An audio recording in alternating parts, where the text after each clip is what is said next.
By 10:17 that Tuesday morning, I had concluded that the world possessed an inexhaustible supply of people determined to disturb the peace of our front stoop. Most mornings, this philosophical observation remains purely theoretical. This morning, it arrived in the form of 4 wooden crates marked Hearth and Banner Provisioners, Ltd., and a delivery man whose conception of proper placement apparently involved balancing them on our threshold like a precarious monument to commerce. "If those are for Mr. Wolfe," I informed him, stepping out to prevent what looked like an inevitable avalanche. "They can't sit in the weather. The stoop is not a loading dock." "Got a signature?" he asked, producing a clipboard that had seen better decades. "You've got me," I said, accepting the responsibility along with his pen, which is sometimes sufficient and occasionally preferable. I signed somewhere between their legal disclaimers and what appeared to be dried coffee, then persuaded him to carry the crates inside our front hall. By the time we had arranged them on the rug that Fritz guards more zealously than most people protect their bank accounts, the kitchen door swung open to reveal Fritz Brenner himself, dish towel in hand, wearing the expression he reserves for unexpected intrusions into his carefully ordered universe. "What is this?" he inquired, approaching the crates with the caution of a man examining suspicious mushrooms. "Product samples, according to the stenciling," I replied. "Glass jars, from the weight. Someone apparently believes Mr. Wolfe has expressed interest in commercial soup." Fritz's eyebrows performed a small dance of disapproval. "Soup? In jars? From strangers?" "The very concept," I agreed, though the packaging suggests they've invested in quality containers, if not quality judgment. We opened one crate because curiosity, while dangerous, is also irresistible. Inside, nestled in wood shavings like expensive eggs, sat 8 glass jars with cream-colored labels bordered in thin red lines. The typography was trying to achieve elegance without admitting it had hired a consultant. Hearth and Banner, followed by variety names like Old Market Velouté, Rustic Barley and Mushroom, and Savoy Winter. Fritz lifted one jar with the delicacy of a man handling evidence. "The ingredients," he said after examining the label. "They are wrong. The order is wrong by law. Heavy ingredients must be listed first, yet here." He showed me the Savoy Winter label. Savoy cabbage, saffron, salt, sugar, celery seed, sour cream, sorrel. "This is not proper. There is more cream than saffron, more salt than celery seed." I took the jar and studied the ingredient list. Fritz was right. The FDA would have words about this ordering. But something else caught my attention. "Look at the first letters," I said. S. We examined the other jars. Each variety's ingredient list began with the same letter as the soup's name, but in quantities that made no culinary sense. Rustic Barley and Mushroom started with rosemary, rye croutons, radish, roasted barley, red onion, a parade of R's that would make any food inspector reach for his citation book. "Peculiar," Fritz murmured. I arranged the 8 jars in a row on the hall table. Old Market Velouté, Barley and Mushroom, Savoy Winter, White Leek and Thyme, Onion Consommé, Lentil and Herb, Fennel Potage, Endive Broth. The first letters of each variety, read in sequence, spelled out a message I hadn't expected to find in our entryway. "Ask Wolfe," I read aloud. Fritz made a sound that combined offense with resignation. "It is a vulgarity to use food for messages. It is wrong." "At least they use decent glass," I observed, locating the accompanying envelope wedged among the packing materials. The handwriting on it was striving for elegance without quite achieving it. The note inside was brief and apologetic. "Mr. Wolfe, I apologize for this intrusion, but circumstances have made conventional approaches impossible. We are a small firm facing a crisis that threatens our survival. Someone has tampered with our product labels, not for sabotage, but to send a message. Your name has been unavoidably attached to our predicament. I implore your discretion and assistance. If you will consider helping us, please ask Mr. Goodwin to telephone me. Respectfully, Sylvia Caro, founder, Hearth and Banner Provisioners, Linteed. Someone wanted to ensure their message reached us, I told Fritz. They've graduated from whispers to billboards. At 11 o'clock precisely, the familiar creak of the stair announced Nero Wolfe's descent from his morning communion with the orchids. He appeared in the office doorway, saw me at my desk, glanced beyond me to the hall, and stopped. When Wolfe stops at a threshold, it means something in the atmosphere has violated his sense of proper order. "Archie," he said without advancing, "what is that?" "Soup," I replied, abandoning any pretense of innocence. 4 crates of it, glass jars, from a company that apparently considers ingredient lists a form of creative writing. He entered the office and settled into his chair with the measured precision of a mountain assuming its proper position. "Explain." I presented him with a note, demonstrated the jar arrangement that spelled his name, and showed him the ingredient lists that defied federal regulation. As I traced the letters across the labels, he watched without blinking, a sign that he was according me the courtesy of his complete attention. "This is grotesque," he pronounced when I finished. "Food is not a telegram. It is sustenance that may, with proper attention, achieve the status of art." "I'll inform Miss Caro that you're considering her case," I said. "Unless you'd prefer I tell her that using your name in soup advertising carries a penalty of summary dismissal." He closed his eyes briefly, then opened them and moved 2 fingers, a gesture that, in our private semaphore, meant proceed with caution, but proceed nonetheless. "Call her," he said. "Invite her here at 3 o'clock. Alone. If she must bring someone who understands their labeling process, she may bring 1 person. If she cannot come at 3, tell her she has forfeited our attention." "Any particular reason for taking the case?" "Several," he replied, reaching for his morning beer. "If they have committed federal violations in plain sight, they are either desperate or incompetent. If incompetent, they will waste our time. If desperate, they will pay our fees. Either way, their presumption in using my name requires correction." I dialed the number on the letterhead and reached a voice that had practiced sounding professional under pressure. "Hearth and Banner, this is Rena speaking." "Miss Caro, please. Archie Goodwin calling for Mr. Wolfe." The transfer was swift, and a woman's voice came on the line, steady, but with an undertone that suggested she hadn't slept well recently. "Mr. Goodwin, thank you for calling. Have we made things worse?" "Not yet," I assured her. "Mr. Wolfe will see you at 3 o'clock. Come alone, or bring 1 person who can answer questions about your labeling procedures. 3 o'clock exactly. Don't bring samples." "I'll be there," she said. "Thank you." After hanging up, I found Wolfe observing me over his beer glass with something approaching satisfaction. "You're pleased," I noted. "Which concerns me, because when you enjoy yourself, I usually end up interviewing people in uncomfortable locations." He grunted. "Ingenious contrivances," he said, tapping one of the jars I'd brought to my desk. "They pose a question and expect an answer. They will receive one." He paused, then added, "Before lunch, remove those objects from my sight." "Kitchen?" "Pantry," he decided. "Fritz will find them a suitable shelf, away from anything edible." Fritz, who had been maintaining the fiction that he wasn't listening from the hallway, appeared with dignified efficiency. "I will place them below the spices," he announced. "They will not contaminate the truffles."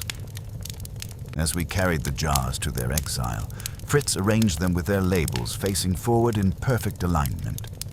"It is still wrong," he muttered. "Soup should feed people, not shout at them."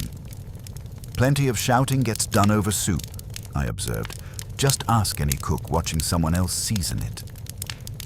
Back in the office, the air felt cleaner without our commercial visitors. Wolfe had opened his book and was settling into his pre-lunch reading. The morning's disruption had been contained, catalogued, and scheduled for resolution. At 3 o'clock, we would discover whether Sylvia Caro's crisis was worth the violation of our domestic tranquility. "You think they're being sabotaged from inside?" I ventured. Wolfe opened one eye. "I think someone wished to communicate and feared that conventional methods would prove inadequate. Or someone wishes to appear as someone who wished to communicate. The second possibility is more interesting. And more profitable? Perhaps." He closed the eye and returned to his book. "We shall see Miss Caro this afternoon. Meanwhile, ensure that Inspector Kramer doesn't learn that our hall this morning resembled a grocery warehouse. If he asks, the crates contained orchid supplies, specialized glass containers from a botanical supplier." Wolfe's grunt suggested approval of my inventiveness, if not my necessity for employing it. He reached for his book, found his place, and delivered his morning pronouncement. The corruption of language for commercial purposes is a form of cultural vandalism. This may have been what the book said, or what he had always believed. With Wolfe, the distinction was often academic. At 2:58, I stationed myself in the hall because punctuality is a virtue that deserves recognition, even when it arrives with problems. At 3 o'clock exactly, the doorbell rang. I opened the door to find a woman in her mid-30s with auburn hair pulled back in a style that managed to be both practical and elegant. Her eyes were the color of good coffee, and they held the kind of worry that comes from watching something you've built begin to crumble. Behind her stood a thin man with prematurely gray hair and the posture of someone who had spent his career reading fine print. "Miss Caro," I said. "And you brought reinforcement?" "Sylvia Caro," she confirmed. "And this is Marcus Webb, our compliance officer. I know you said one person, but he understands our labeling better than anyone." "Mr. Wolfe appreciates expertise," I said, stepping aside to let them enter. "He also appreciates brevity, so I suggest you both be prepared to answer questions without consulting committees." They followed me to the office, where Wolfe remained seated behind his desk, hands folded over his middle, studying them with the attention he usually reserved for promising orchid specimens. He nodded once to Miss Caro, once to Mr. Webb, and gestured toward the red leather chairs without rising. "You sent me soup," he said without preamble. "It was an offensive approach. You will explain why it was necessary." Miss Caro straightened in her chair, meeting his gaze directly. "Because conventional approaches would have failed, and because someone has made your name part of our problem. 3 weeks ago, our labels were altered, not to damage our product, but to send a message. Someone with access to our printing process changed the ingredient orders to spell your name. We discovered it only when a food inspector threatened to shut us down for federal violations. And you believe this was deliberate?" "I know it was deliberate," she said firmly. "The changes were too precise, too systematic to be accidental. Someone wanted to ensure that your name would be spelled out in our ingredient lists, and they wanted to make sure we'd be forced to seek your help." Wolfe leaned back in his chair, his eyes moving from Miss Caro to Mr. Webb and back again. "You interest me," he said finally. "Proceed with your account, from the beginning. Omit nothing." And with that, another case had begun in the brownstone on West 35th Street, born of violated soup labels and someone's determination to involve Nero Wolfe in their troubles, whether he wished it or not. If I had to catalogue the varieties of worry that enter our office, Miss Caro's would rank somewhere between urgent and catastrophic, with undertones of someone is playing games with my livelihood. She possessed the kind of composure that comes from explaining complicated disasters to skeptical audiences, but underneath it ran a current of controlled desperation that made the air in the office feel charged.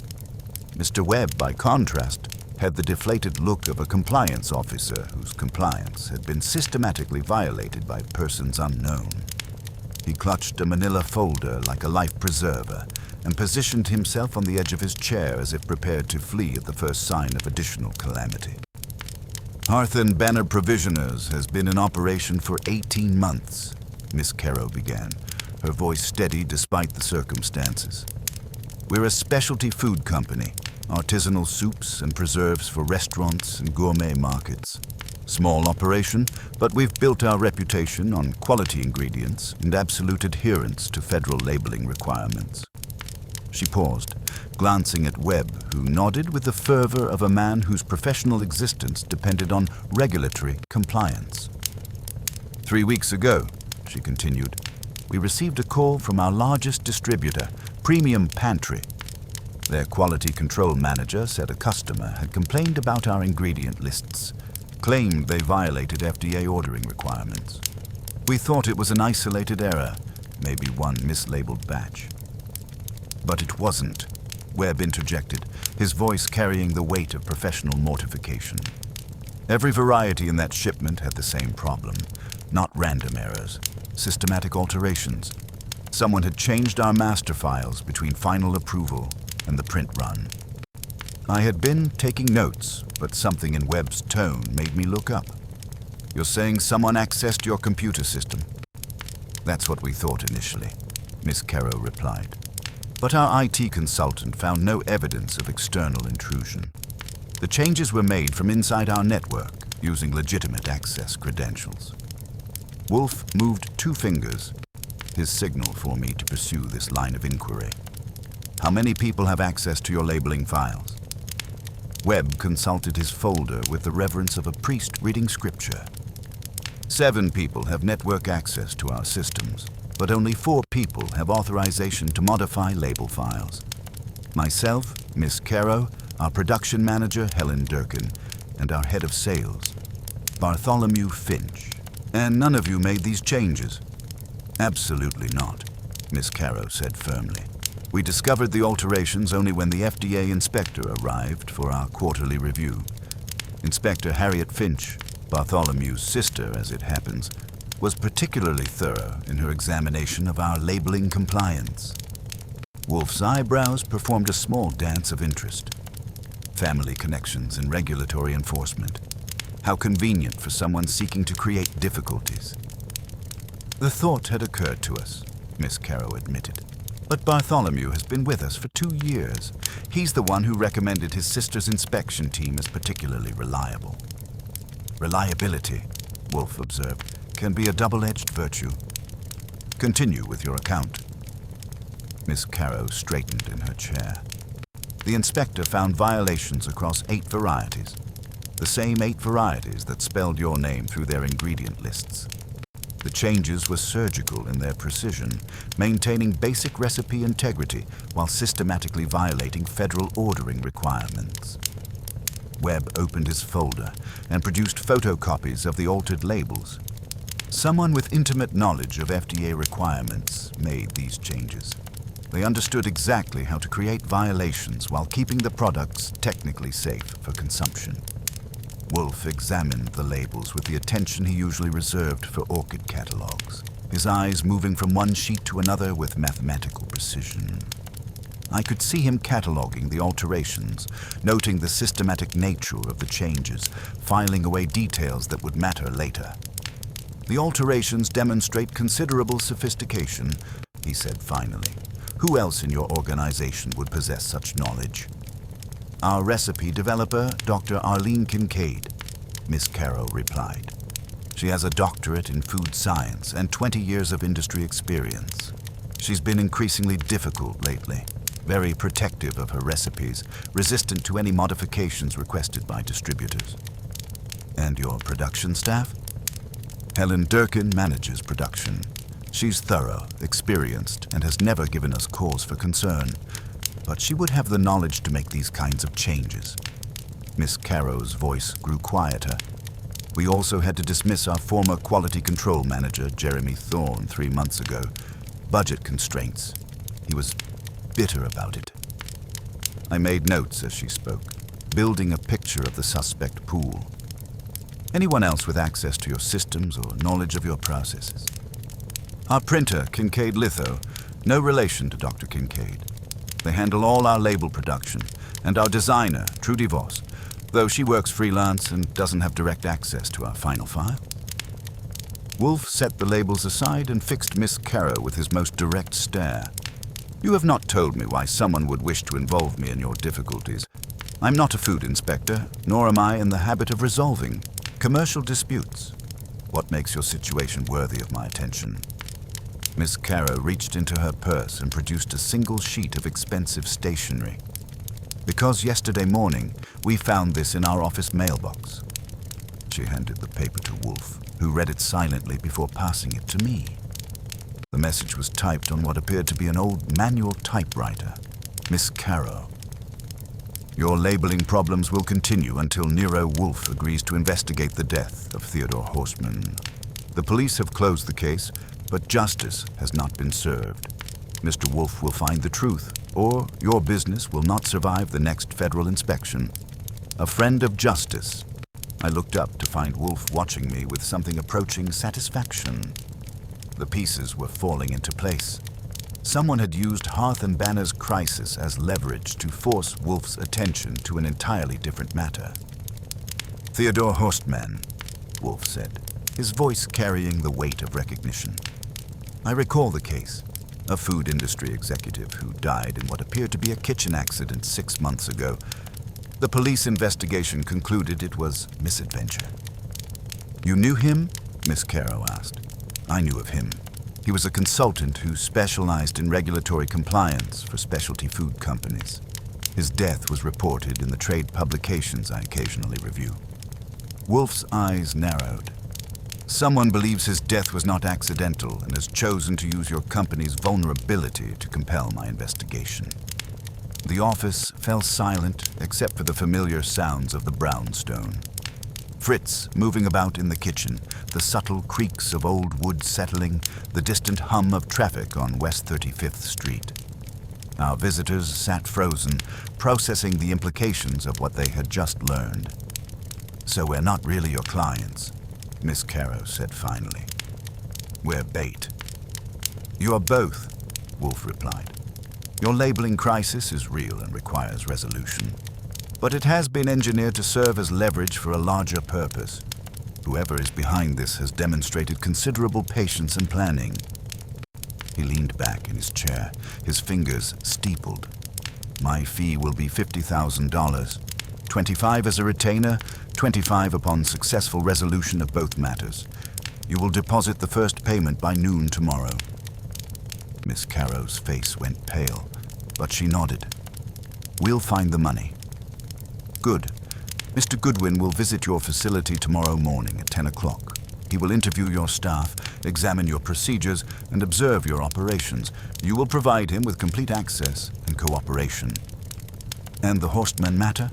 Webb asked quietly. Will be investigated simultaneously, Wolfe said. The two cases are now inextricably linked. Solving one will require solving both.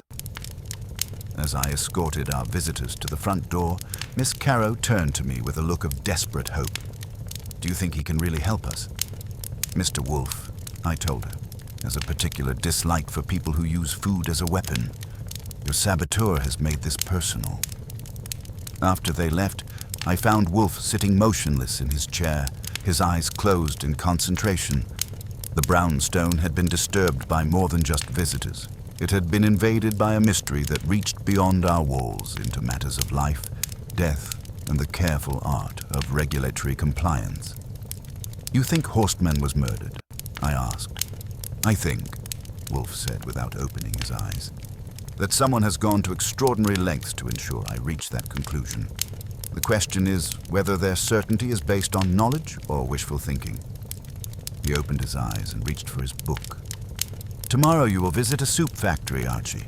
Try not to fall into any vats. Just soup? Soup, he said, and the bitter taste of someone else's revenge. The case had officially begun, born not just of mislabeled jars, but of a death 6 months past, and someone's determination to see justice served, whether Nero Wolfe was willing or not. The next morning found me in the office at 9:30, which by brownstone standards qualified as the crack of dawn. Wolfe wouldn't descend from his orchid communion until 11, but I had work to do before my expedition to the world of artisanal soup production. The previous day's revelations had left us with a tidy collection of suspects, and Wolfe's instructions had been characteristically precise. Catalog them, categorize them, and prepare to dissect their motives with surgical precision. I started with the obvious candidate, Jeremy Thorne, the dismissed quality control manager. A quick dive into professional networking sites and industry forums revealed a man who had taken his termination poorly and wasn't shy about expressing his grievances. He'd posted several comments on food industry boards about unethical practices and misguided leadership at unnamed former employers, comments that had been hastily deleted, but not before the internet's eternal memory had preserved them. His professional reputation had taken a beating, and he hadn't landed comparable work since leaving Hearth and Banner 3 months ago. Dr. Arlene Kincaid presented a more sophisticated profile. Her credentials were impeccable. PhD from Cornell, numerous patents, respected publications in food science journals. But her online presence also revealed a woman who didn't suffer fools gladly and had engaged in several public disputes with industry colleagues over labeling standards and ingredient claims. The kind of brilliant, exacting personality that might engineer an elaborate scheme to prove a point. When Wolfe finally appeared at 11 o'clock, I presented him with my preliminary research while he settled into his chair with his morning beer. 5 primary suspects, I reported, each with means, motive, and opportunity to varying degrees. Should I arrange them alphabetically, or by likelihood of guilt? By proximity to the crime, he said, opening his book but not yet reading.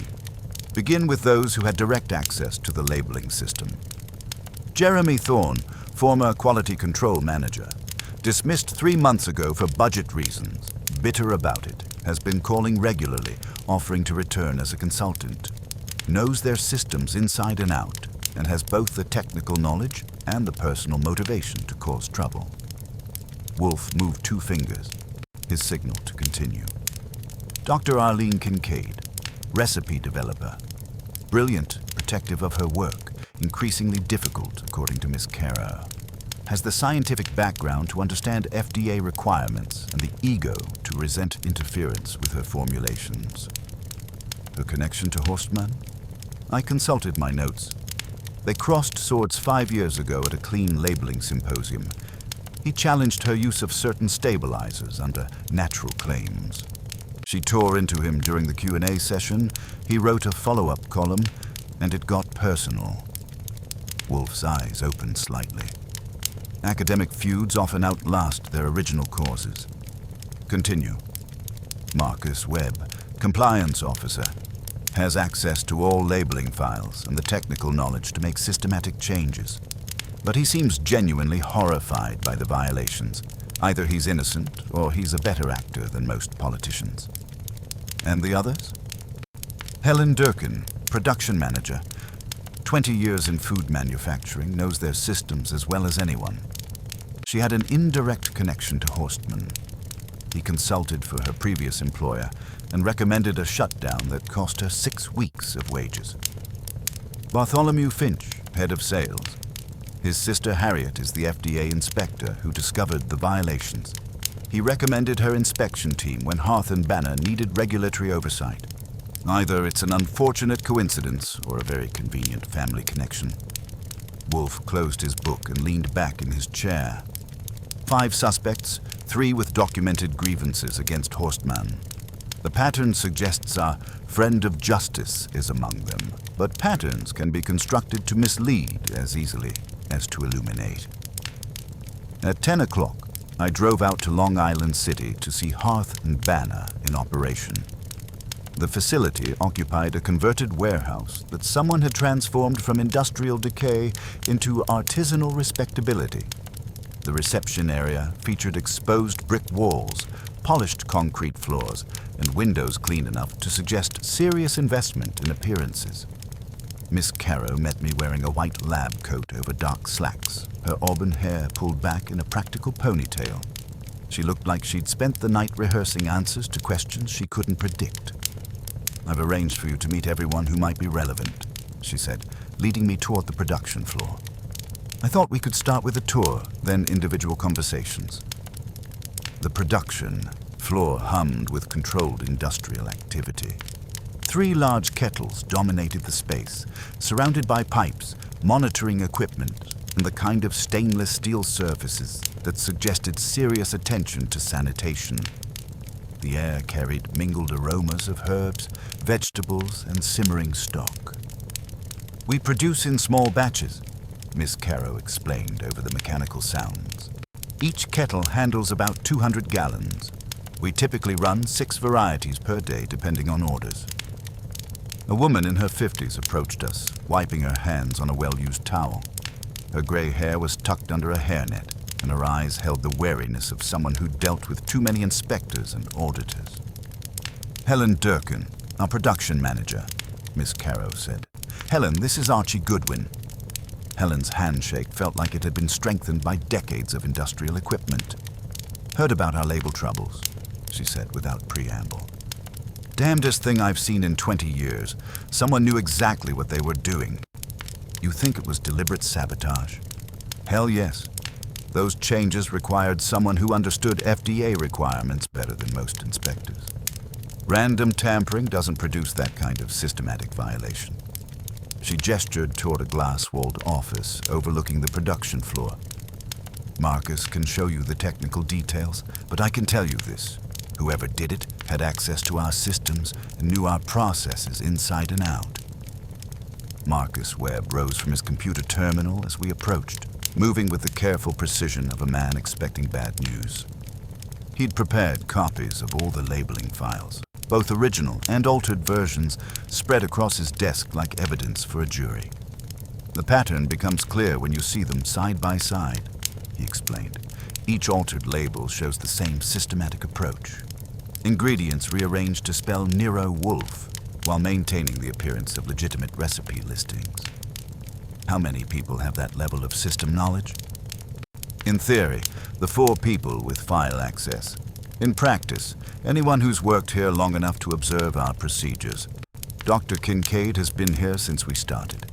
Helen knows our systems as well as anyone. Even Jeremy Thorne would have the technical knowledge." A door opened at the far end of the office area, and a man in his early 40s entered with the confident stride of someone accustomed to being the most important person in any room. His dark hair was styled with expensive precision, and his smile had the practiced warmth of a professional salesman. "Bartholomew Finch," he said, extending his hand before introductions could be made. "Heard we had a visitor from the famous Nero Wolfe. Hope you can help us sort out this mess." "Your sister was the inspector who discovered the violations," I observed. His smile flickered slightly. "Harriet takes her job seriously. Sometimes too seriously. When she found the problems, she could have shut us down immediately. Instead, she gave us time to investigate and correct the issues." Convenient family connection. Not really. Having a sister in regulatory enforcement means I have to be twice as careful about compliance. Any appearance of favoritism could destroy both our careers. Miss Caro led me to the laboratory, a separate wing accessible through a corridor lined with framed certificates and industry awards. Dr. Arlene Kincaid stood at a bench covered with beakers, measuring instruments and notebooks filled with precise handwriting. She was a compact woman in her mid-50s with silver hair and the intense focus of someone accustomed to working alone. "Dr. Kincaid, this is Archie Goodwin." She looked up with the expression of someone interrupted during delicate calculations. "The detective. I suppose you're here about our labeling disaster." "Among other things. I understand you have the technical knowledge to make the kind of changes that appeared on your label." "I have the knowledge. I don't have the motivation. These recipes represent 2 years of development work. Why would I sabotage my own formulations?" "Maybe you wouldn't, but someone did, and they knew exactly what they were doing." She set down her measuring cup and fixed me with a stare that could have frozen soup in the kettle. Mr. Goodwin, I've spent my career perfecting recipes that bring joy to people's lives. The idea that someone would use food as a weapon for their personal agenda is repugnant to me. Yet someone did exactly that. Yes, she said quietly. Someone did. And when you find them, I hope you'll ask them how they sleep at night. Back in the conference room, Miss Carrow poured coffee with hands that remained steady despite the circumstances. There's one more person you should meet. Jeremy Thorne agreed to come in this afternoon to answer questions. The one you had to dismiss for budget reasons? Yes, he was bitter about it. Said we were making a mistake, that we'd regret letting him go. He's been calling regularly, offering to return as a consultant. Very persistent. Persistent enough to sabotage your labels to prove you need him? That's what we're afraid of. Jeremy knows our systems, our procedures, our vulnerabilities. If anyone could have orchestrated this kind of systematic tampering, it would be him. I made notes as she spoke, building a comprehensive picture of the suspect pool. 5 people with means and opportunity, 3 with documented connections to Theodore Horstman, all with potential motives for either sabotaging Hearth and Banner or forcing Nero Wolfe's attention to a 6-month-old death. Tell me about Horstman, I said. Did any of your people know him personally? Miss Carrow's coffee cup paused halfway to her lips. Jeremy worked with him on several projects before joining us. Dr. Kincaid had that public dispute with him over labeling standards, and Bartholomew mentioned meeting him at industry conferences. 3 direct connections to the dead man, 3 potential sources of the knowledge that his death might not have been accidental. The case was developing layers like a complex sauce, each element adding depth and complexity to the overall flavor. By the time I returned to the brownstone that afternoon, I had a clear picture of 5 suspects who could have engineered the labeling crisis. What I didn't have was any clear sense of which one had decided to use food labels as a method of compelling Nero Wolfe's attention to Theodore Horstman's death. But I had detailed observations, careful notes, and the beginning of a pattern that would either lead us to our saboteur or demonstrate that someone had been very clever about misdirecting our attention. Well, Wolfe asked as I settled at my desk. 5 suspects, 3 connections to Horstman, and enough technical knowledge among them to rewrite the federal food code, I reported. Also enough personal animosity to fuel a small war. Excellent, Wolfe said, reaching for his beer. Tomorrow you will interview Jeremy Thorne. If he is our friend of justice, his performance will be instructive. If he is not, his reactions to our questions will be equally illuminating. And if he's just a bitter ex-employee with no connection to the larger scheme, then we will have eliminated one possibility and moved closer to the truth, Wolfe said. In detection, as in cooking, reduction is often the key to achieving the desired result. The circle of suspects had been drawn. Now it remained to see which one would prove to be at the center of our mystery, and whether their motives were as simple as revenge or as complex as justice for a dead man whose death might not have been as accidental as it appeared. Jeremy Thorne arrived at Hearth and Banner at 3 o'clock sharp, which told me something about his current circumstances. Unemployed men are either perpetually late because they've lost the habit of schedules, or obsessively punctual because every appointment might be their salvation. Thorne fell into the latter category, appearing in the conference room wearing a suit that had been expensive 2 years ago and maintained with the desperate care of a man who couldn't afford to replace it. He was thin, angular, with prematurely gray hair and the particular alertness of someone who had learned to read situations quickly. His handshake was firm without being aggressive, and his eyes held the controlled bitterness of a professional who had watched his expertise dismissed for budgetary convenience. "Mr. Goodwin," he said as we settled across from each other, "I appreciate the opportunity to clear the air. 3 months of unemployment tends to generate rumors." "What kind of rumors?" "The kind that assume anyone who gets laid off must have done something wrong. I'm here to demonstrate that my dismissal was purely financial, not performance-related." His voice carried the practiced neutrality of someone who had delivered this explanation multiple times to skeptical audiences. I opened my notebook and got comfortable. Tell me about your work here. Quality control manager for 14 months. I implemented compliance protocols, managed inspector relationships, maintained certification standards. My systems kept them violation-free until budget constraints forced my termination. He leaned forward slightly. Ironic, isn't it? Within months of my departure, they suffer systematic labeling violations. You've been calling regularly, offering consulting services. I have expertise they need, and they have problems I can solve. Natural business relationship. His smile held no warmth. Mr. Goodwin, I understand why you might suspect me. Disgruntled former employee, technical knowledge, opportunity for revenge. But consider this. If I wanted to sabotage their operations, I wouldn't have made changes that spelled out Nero Wolfe's name. I would have created violations that couldn't be traced back to deliberate tampering. He had a point. The labeling changes were too sophisticated for simple revenge and too obvious for effective sabotage. They served a specific purpose that didn't align with his apparent motives. Tell me about Theodore Horstmann. The question hit him like cold water. His professional composure cracked for just a moment, revealing something that looked like genuine grief before the mask reasserted itself. Ted was a mentor, he said quietly. We worked together on 3 major projects before I joined Hearth and Banner. He taught me more about regulatory compliance in 2 years than I'd learned in the previous 5. His death must have been a shock. It was a tragedy. Thorne shook his head slowly. Ted was careful, methodical, safety-conscious. The idea that he would make the kind of mistake that killed him, it never made sense. You think his death wasn't accidental? He was quiet for a long moment, staring at his hands. When he looked up, his eyes held a conviction that hadn't been there before. Ted was investigating something when he died. Something involving systematic compliance, failures at multiple companies.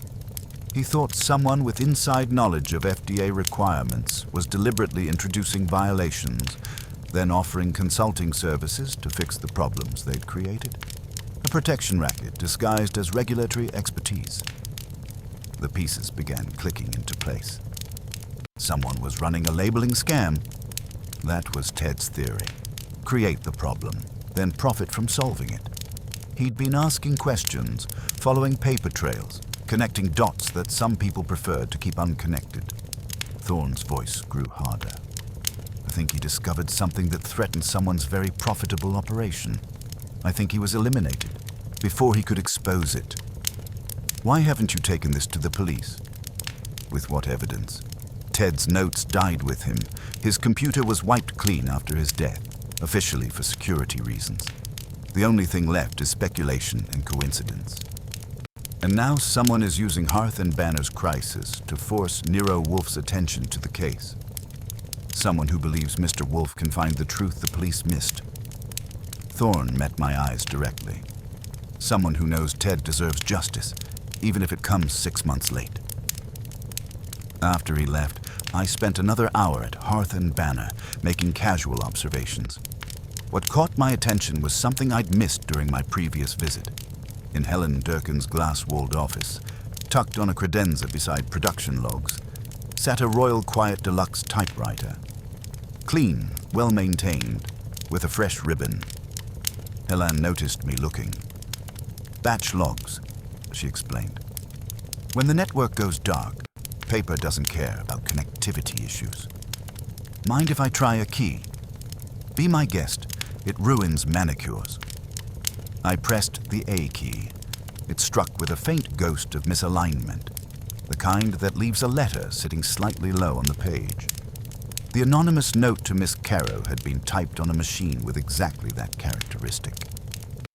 In Dr. Kincaid's laboratory, I found another typewriter, a Smith Corona portable in a cracked leather case, labeled Formula Cards in her precise handwriting. You use it for recipes? I asked. For recipe cards and notes. Computers crash, pens run dry, but paper endures. Is this relevant to your investigation? Maybe. Or maybe I'm just nostalgic for simpler times. She fixed me with a stare that could have frozen soup mid-simmer. Mr. Goodwin, I've spent my career perfecting recipes that bring joy to people's lives. The idea that someone would use food as a weapon for their personal agenda is repugnant to me. Yet someone did exactly that. Yes, she said quietly. Someone did. And when you find them, I hope you'll ask them how they sleep at night. My next stop was Kincaid Litho in Sunnyside, where Leo Kincaid walked me through their process with the patience of a man who had explained quality control to skeptical customers many times before. His facility hummed with the controlled chaos of commercial printing, the thunder of presses, the chemical smell of inks and solvents, the systematic precision of industrial production. "We do good work," he said before I asked my first question. "If your client's in trouble, it didn't happen here." I had him walk me through their procedures anyway. Hearth and Banner sent press-ready PDFs via secure file transfer. Pre-press verified color profiles, bleed margins, and cut lines. Text was locked and couldn't be altered without triggering security alerts. Could someone have swapped files between your verification and your plates?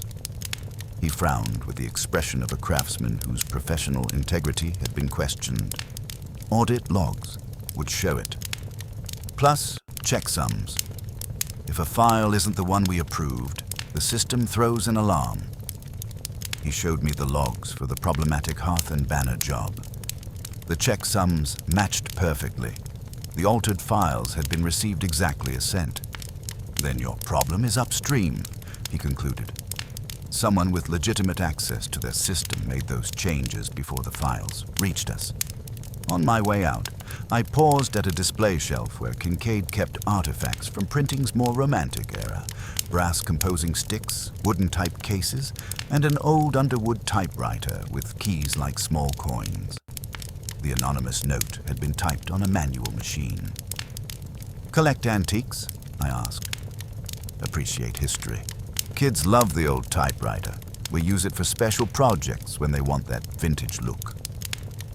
Back at the brownstone, Wolfe listened to my report, while Fritz served beer and I served contradictions.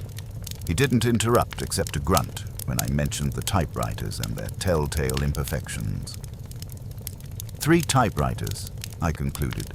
Helen's Royal with the low A, Dr. Kincaid's Smith Corona, and whatever machine was used for the anonymous note, plus Thorne's theory about systematic fraud and Horstman's investigation. Wolfe closed his eyes in concentration. The typewriter evidence provides concrete leads, but the fraud theory provides context. Someone has been operating a protection racket in the specialty food industry.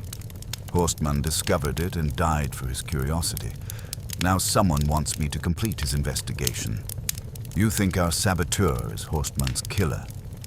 I think our saboteur wants us to investigate Horstman's death for reasons that may serve justice or self-interest. Perhaps they seek to expose the truth. Perhaps they wish to ensure certain evidence remains buried. Or perhaps they hope to implicate someone else in crimes they committed. He opened his eyes and fixed me with his most direct stare. Tomorrow you will research the circumstances of Theodore Horstman's death. The police concluded it was accidental. We shall determine whether their conclusion withstands scrutiny. You want me to investigate a closed case? Someone has gone to considerable trouble to ensure that I do exactly that. It would be discourteous not to oblige them. He reached for his book with the satisfaction of a man who had found the proper thread to pull. Begin with the official police report, then locate anyone connected to the incident. A case is rarely truly closed when the truth remains undiscovered. The legwork was complete, the suspects catalogued, and the connections mapped. What remained was to determine whether Theodore Horstman had died for his knowledge and whether his death was connected to the elaborate scheme that had brought mislabeled soup jars to our door. But first, Fritz was calling us to dinner, and even the most complex case could wait for the proper appreciation of a well-prepared meal. in the brownstone on West 35th Street, some priorities remained inviolate, regardless of how many people might be plotting revenge through the medium of artisanal food products and antique typewriters. The circle of suspects had been drawn, the physical evidence catalogued, and the larger conspiracy revealed. Tomorrow would bring answers about a dead man's final investigation and whether justice could be served cold, like soup from a mislabeled jar. Thursday morning arrived with the deceptive tranquility that precedes revelations. I was at my desk by 9:30, working through the official police report on Theodore Horstman's death, when Fritz appeared in the office doorway, wearing an expression I'd seen only twice before. Once when a delivery boy had tracked mud across his kitchen floor, and once when a client had attempted to smoke a cigar in the dining room. Both incidents had required considerable diplomatic effort to resolve without bloodshed. "Mr. Goodwin," he said with the controlled precision of a man reporting a declaration of war, "someone has been in my pantry." This qualified as serious news. Fritz's pantry operates under security protocols that would impress a Swiss bank vault. He knows the position of every jar, the expiration date of every spice, and the precise angle at which each label should face with the devotion of a curator managing the crown jewels. "How can you tell?" He held up a small glass jar of Hungarian paprika as if it were evidence in a capital case. "The dust patterns. Yesterday evening, each jar sat in its proper circle of clean shelf. This morning, the circles are displaced. Someone has lifted every container, examined it, and attempted to replace it exactly. They were careful, but not careful enough.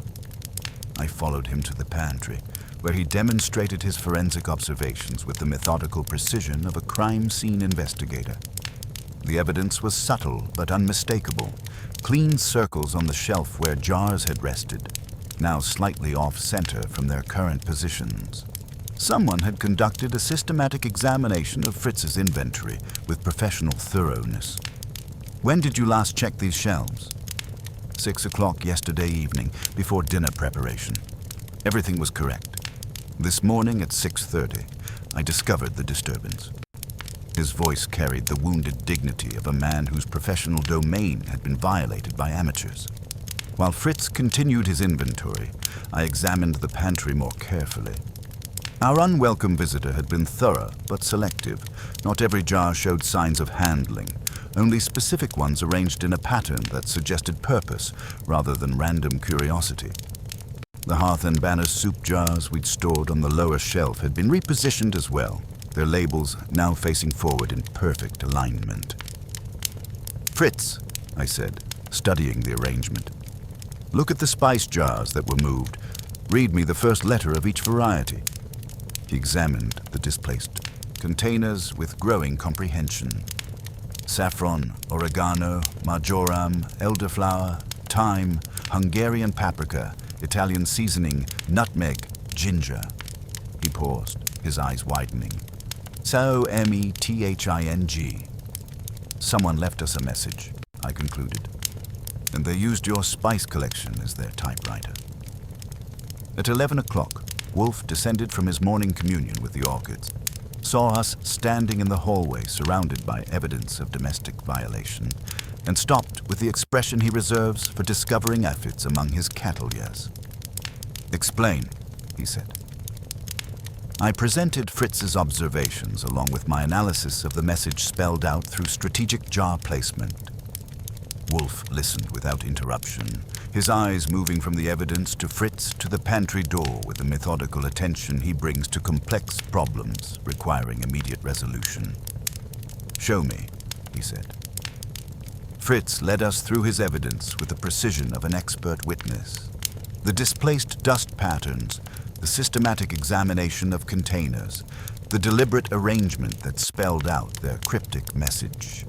When he finished, Wolfe stood motionless for nearly a minute, his hands clasped behind his back, his gaze sweeping the violated pantry. "Professional work," he concluded finally. "Someone with experience in covert examination and message construction. The question is whether they sought to leave information or to find it." What could they have been looking for in a spice collection? Perhaps nothing. Perhaps the pantry provided access to something else entirely. He gestured toward the shelves. Fritz, examine every item that was handled. Look for anything that seems different, however slightly. The search took 20 minutes and revealed something that made my blood pressure spike. Behind the saffron jar, wedged between it and the wall, Fritz discovered a small rolled paper tied with a single golden thread, one of his precious saffron strands. I extracted the message with tweezers Fritz provided, unrolled it carefully, and read the typed contents aloud. Mr. Wolfe. Theodore Horstman's death was not accidental. His gas range had been tampered with. The pilot light adjusted to burn yellow instead of blue, creating carbon monoxide. The police report mentions head trauma, but the real cause was poisoning. He knew someone was targeting food industry consultants who asked too many questions. Look for his insurance file. He kept copies of everything that might threaten those who wished him silent. The files are hidden where only someone who understood his professional methods would think to look. Justice requires truth, not convenient conclusions. A friend of justice. I handed the message to Wolfe, who read it twice before folding it carefully and slipping it into his jacket pocket. Our mysterious correspondent had graduated from mailing anonymous notes to conducting midnight deliveries, demonstrating both escalating desperation and impressive technical skills. Someone has been watching our investigation closely, I observed. They know we've accepted the case. They know we're questioning the official cause of Horstman's death, and they know enough about our methods to predict our next steps. They know considerably more than that, Wolfe replied, his voice carrying the controlled anger of a man whose sanctuary had been violated. They know our domestic routines, our security measures, and our investigative procedures. This suggests either inside information or very careful surveillance. Fritz reappeared from his continued examination of the pantry, holding a small device that looked like a mechanical insect. I found this, he said, attached to the underside of the spice shelf with adhesive backing. I took the device and examined it carefully. Professional-grade listening equipment, battery-powered, designed for covert surveillance. Someone had been monitoring conversations in the kitchen, which meant they'd heard every discussion we'd had about the case while Fritz prepared meals. How long has this been here? I clean these shelves thoroughly every Sunday, Fritz said with wounded pride. This was not here 3 days ago, which meant our surveillance had begun after we'd accepted the case, installed by someone with access to the brownstone and knowledge of our domestic routines. The list of people capable of such an intrusion was disturbingly short and entirely unwelcome. Wolfe examined the listening device with the expression he reserves for particularly offensive violations of his privacy. Remove it, he said finally, but leave it functional. If someone wishes to monitor our conversations, they may continue to do so. We shall simply ensure they hear what we wish them to hear. You want to feed them false information? I want to control the information they receive. There is a significant difference. He moved toward his office with the measured pace of a general whose territory had been invaded and who was now planning appropriate retaliation. Someone has made our home their surveillance target and our pantry their message board. They will discover that this was a profound error in judgment. I followed him to the office, where he settled behind his desk with the air of a man whose domestic tranquility had been shattered in ways that demanded both investigation and retribution. The case had evolved beyond simple sabotage and anonymous threats. Someone had invaded our sanctuary, violated our privacy, and presumed to manipulate our investigation through covert observation and midnight intrusions. The gas flame information changes everything, I said. If Horstman was killed by carbon monoxide poisoning disguised as an accident, we're dealing with murder, not misadventure. We are dealing with someone who possesses both the technical knowledge to commit sophisticated murder and the professional skills to conduct covert surveillance, Wolfe corrected. The combination suggests someone with extensive experience in both areas. Possibly someone connected to regulatory enforcement or industrial security. Someone who knew Horstman's investigation was getting close to exposing their operation. Someone who eliminated him before he could complete his work, then discovered that his death had attracted unwanted attention from people who refused to accept convenient conclusions. Wolfe opened his desk drawer and withdrew a fresh notebook. We shall continue our investigation, but from this point forward, we must assume that everything we say within these walls is being monitored. Our real conclusions will be reached through methods our observer cannot anticipate. The subtle trespass had revealed the true scope of our case. Someone with professional skills and inside knowledge had made the brownstone their surveillance target, transforming our investigation from a simple matter of mislabeled soup into a complex game of deception, murder, and counter-surveillance. What's our next move? You will visit Theodore Horstman's residence and examine the scene where he died. If the gas range was tampered with, traces of the modification may still be discoverable. You will also locate his insurance files, documents he kept as protection against those who might wish him harm. And our uninvited correspondent will continue to receive exactly the information we wish them to have, Wolfe said with the satisfaction of a man who had found the proper response to unwelcome intrusion. Beginning with our apparent acceptance of their guidance and our gratitude for their assistance, he leaned back in his chair and reached for his morning beer. Someone has made the mistake of believing they can manipulate Nero Wolfe through covert observation and midnight pantry raids.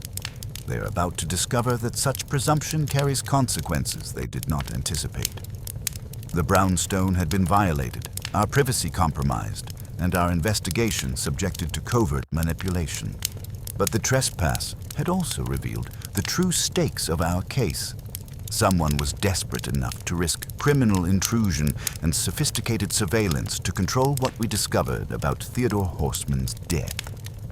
The game had become considerably more dangerous and infinitely more personal.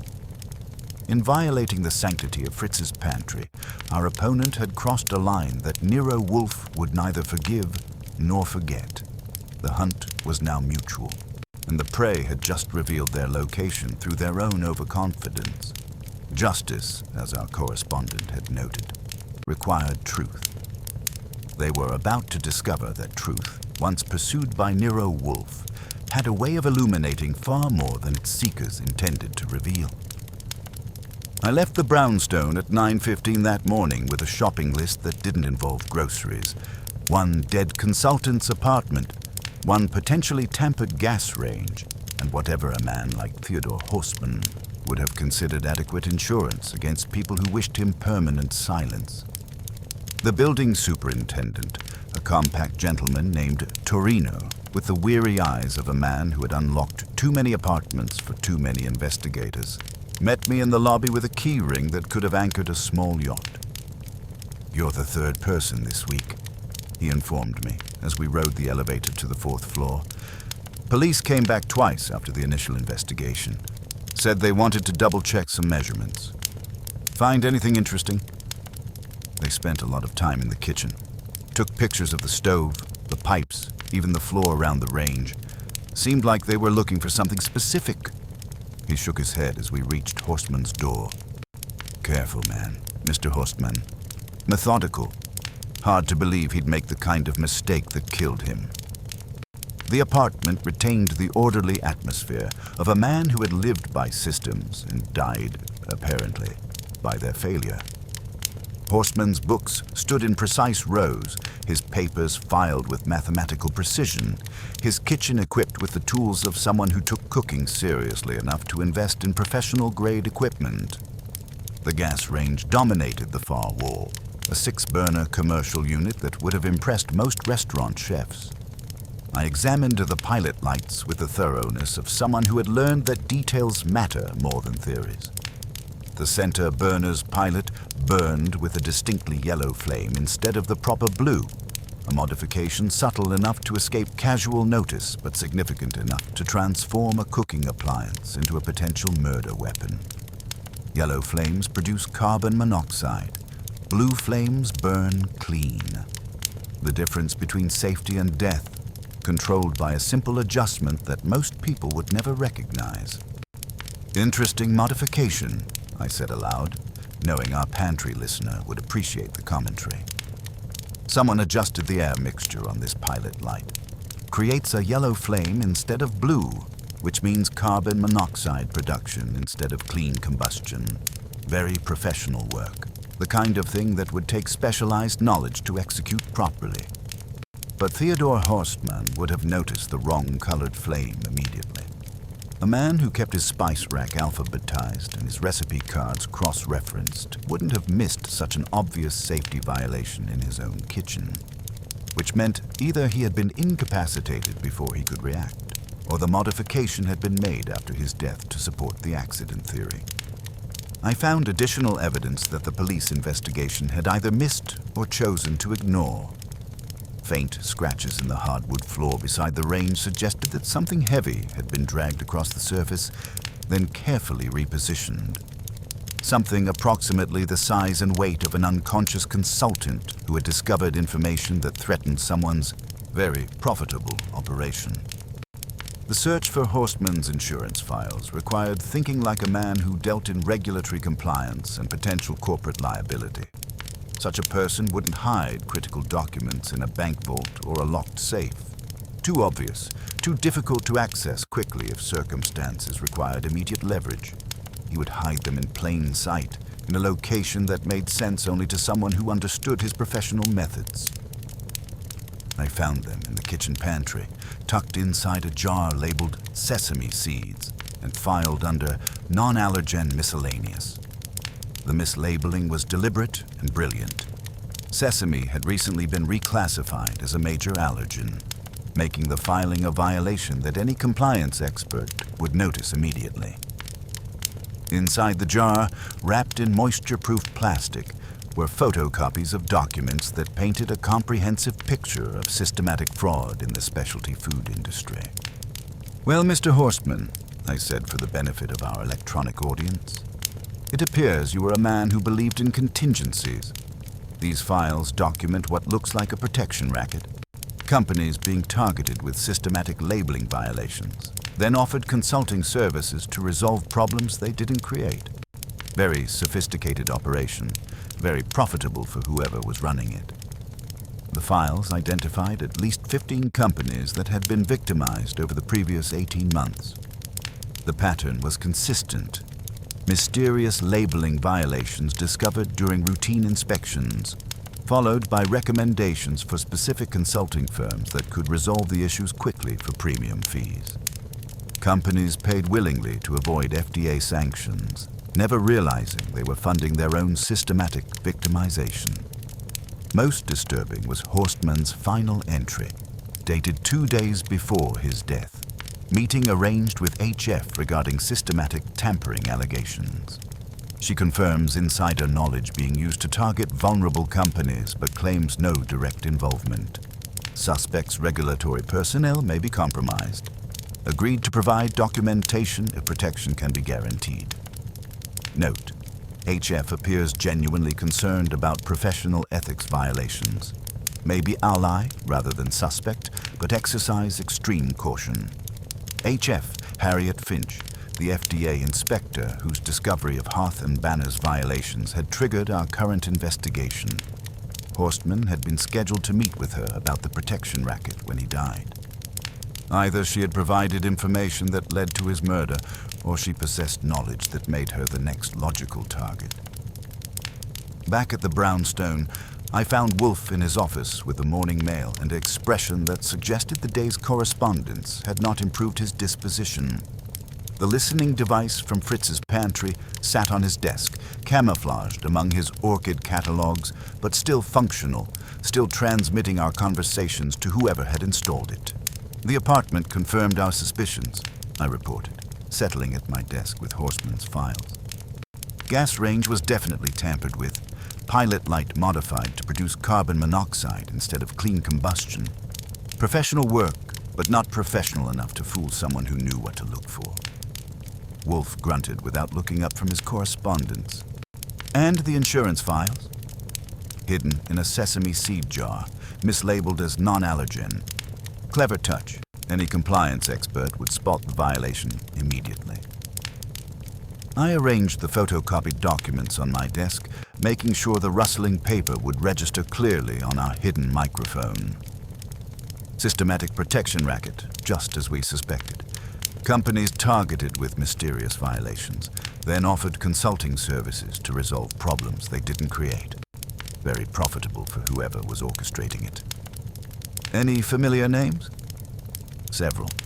Hearth and Banner, naturally.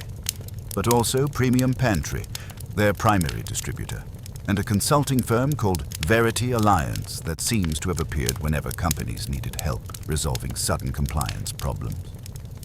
I paused, letting the implications settle. Horstman was scheduled to meet with Harriet Finch about the scheme when he died.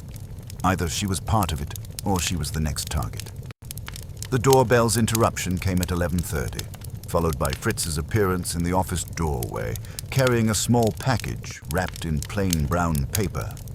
His expression held the controlled disapproval he reserved for deliveries that violated proper protocols. "Hand delivery," he announced. "No signature required, no return address. The messenger departed immediately after leaving this on our threshold." Wolfe accepted the package with the wariness of a man who had learned that unexpected gifts often carried unwelcome messages. Inside the brown paper wrapping was a small velvet-lined jewelry box, and inside that box was a miniature gas range crafted with jeweler's precision. Every detail was perfect. Tiny burners, oven door, control knobs, except for one deliberate modification. Where the pilot light should have been, someone had placed a single grain of rice, dyed bright yellow. The message was unmistakable. Yellow pilot light, carbon monoxide, death disguised as accident. Someone wanted us to understand exactly how Theodore Horstman had been murdered, and they wanted us to know that the same fate could be arranged for anyone who persisted in asking uncomfortable questions. "Archie," Wolfe said, his voice carrying the controlled anger of a man whose sanctuary had been violated by presumptuous amateurs. "Telephone Saul Panzer. Inform him that subtlety has been abandoned by our opponents and may therefore be abandoned by us. We require immediate surveillance of all parties connected to this investigation."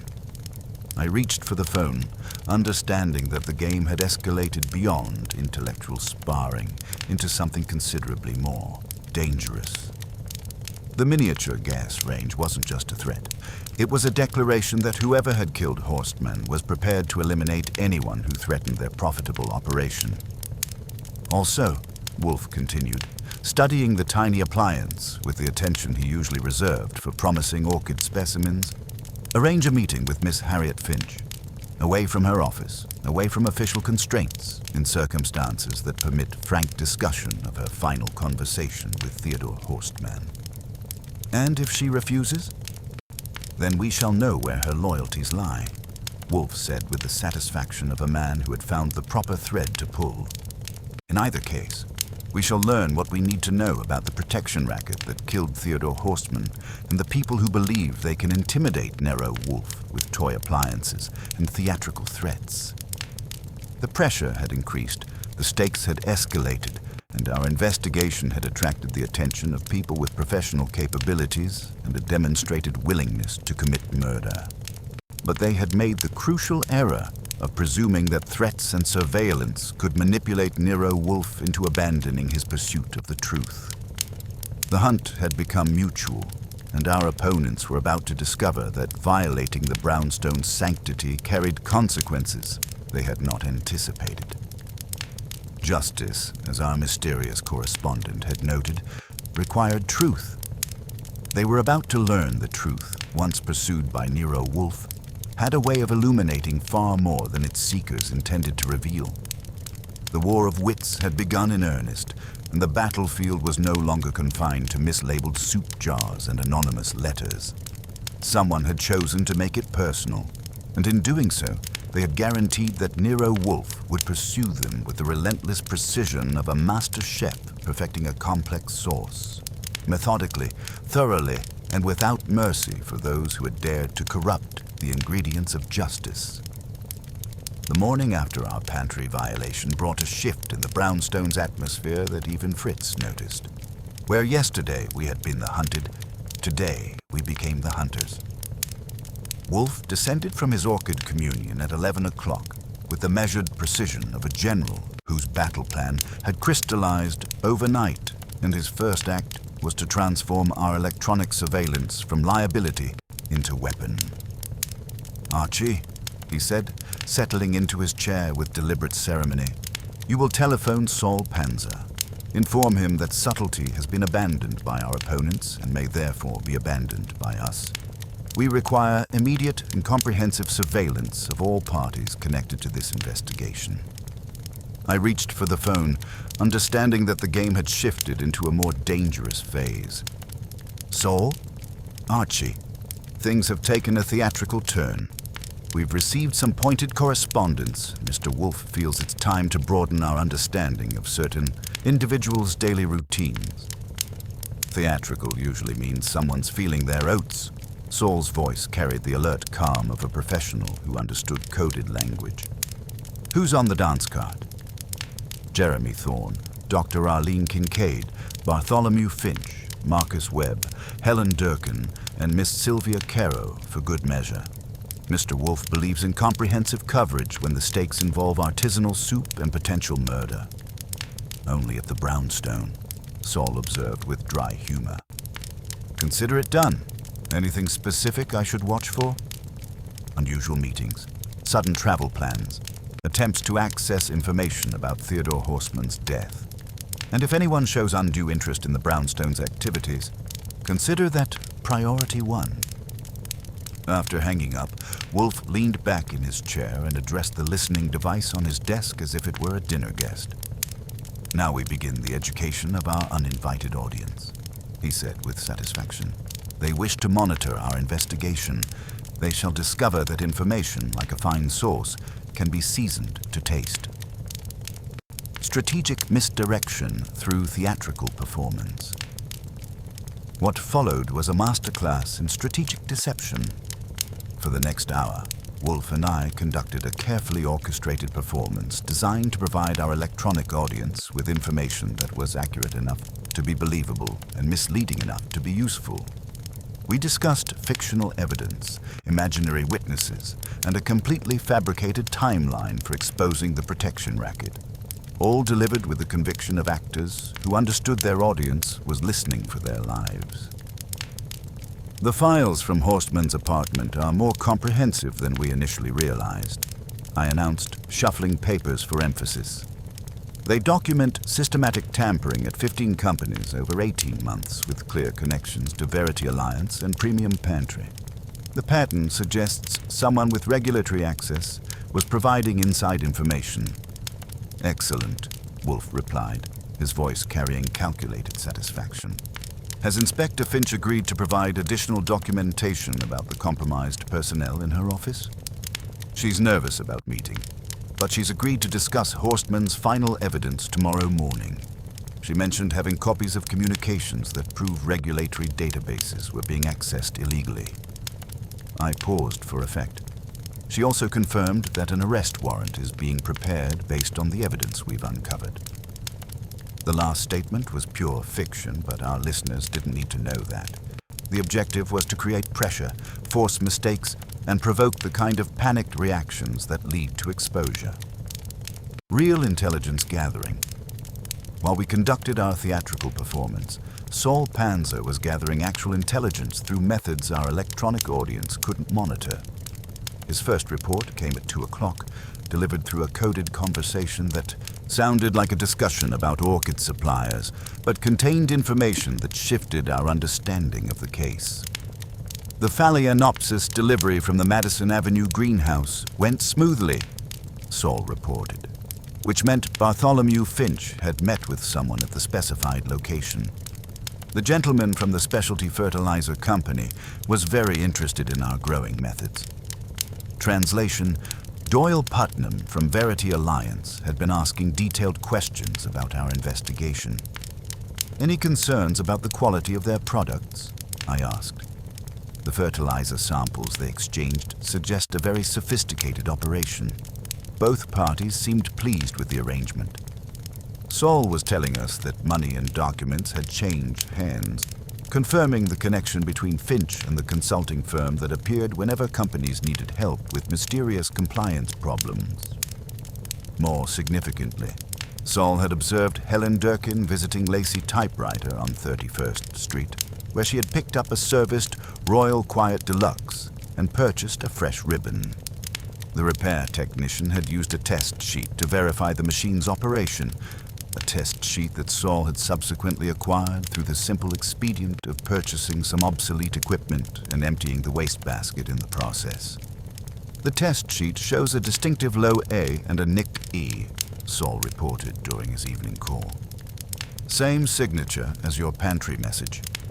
The Harriet Finch meeting, rather than the elaborate deception we had described for our electronic audience. The real meeting with Inspector Harriet Finch took place in the Rosemain Reading Room of the New York Public Library, a location that provided both the privacy needed for sensitive discussion and the public setting that discouraged overt intimidation. Harriet Finch proved to be a woman in her late 30s with the alert, careful manner of someone who had learned to detect deception in official documents and corporate presentations. Her handshake was firm, her gaze direct, and her knowledge of the protection racket disturbingly comprehensive. Theodore contacted me 3 weeks before his death, she explained, her voice barely above a whisper in the library's hushed atmosphere. He had documented systematic labeling violations at 15 companies over 18 months. Too many to be coincidental, too sophisticated to be accidental. He suspected regulatory personnel were involved. He knew they were involved. The violations were too precise, too perfectly designed to trigger specific enforcement actions. Someone with intimate knowledge of FDA protocols was orchestrating the entire scheme. She paused, consulting notes she had brought in a manila folder. Theodore believed someone in my office was providing inside information to the people running the protection racket. Did he identify specific suspects? He had theories. My brother Bartholomew had recommended our inspection team to several companies that later experienced mysterious violations. The timing was suspicious, but Bartholomew claimed he was simply helping businesses maintain compliance. Her voice carried the strain of divided loyalties. Theodore also suspected someone was using regulatory databases to identify vulnerable targets. Companies with recent violations, new operations, businesses that couldn't afford extended legal battles. The implications were clear and disturbing. The protection racket wasn't opportunistic fraud, it was systematic exploitation of regulatory authority, conducted by people with official access to enforcement databases and intimate knowledge of compliance procedures. Theodore arranged to meet with you to discuss his findings. He wanted to provide me with copies of his documentation in exchange for official protection. He believed his investigation had identified the people responsible, but he needed regulatory support to expose them. Her voice grew quieter. I agreed to meet with him on Tuesday evening. He died on Monday night. The timing eliminated coincidence. Horstman had been murdered specifically to prevent him from sharing his evidence with regulatory authorities who might have acted on his finding. Evidence integration and final positioning. Back at the Brownstone, I found Wolfe in his office with the evening mail and an expression that suggested the day's developments had confirmed his theories about human nature and criminal enterprise.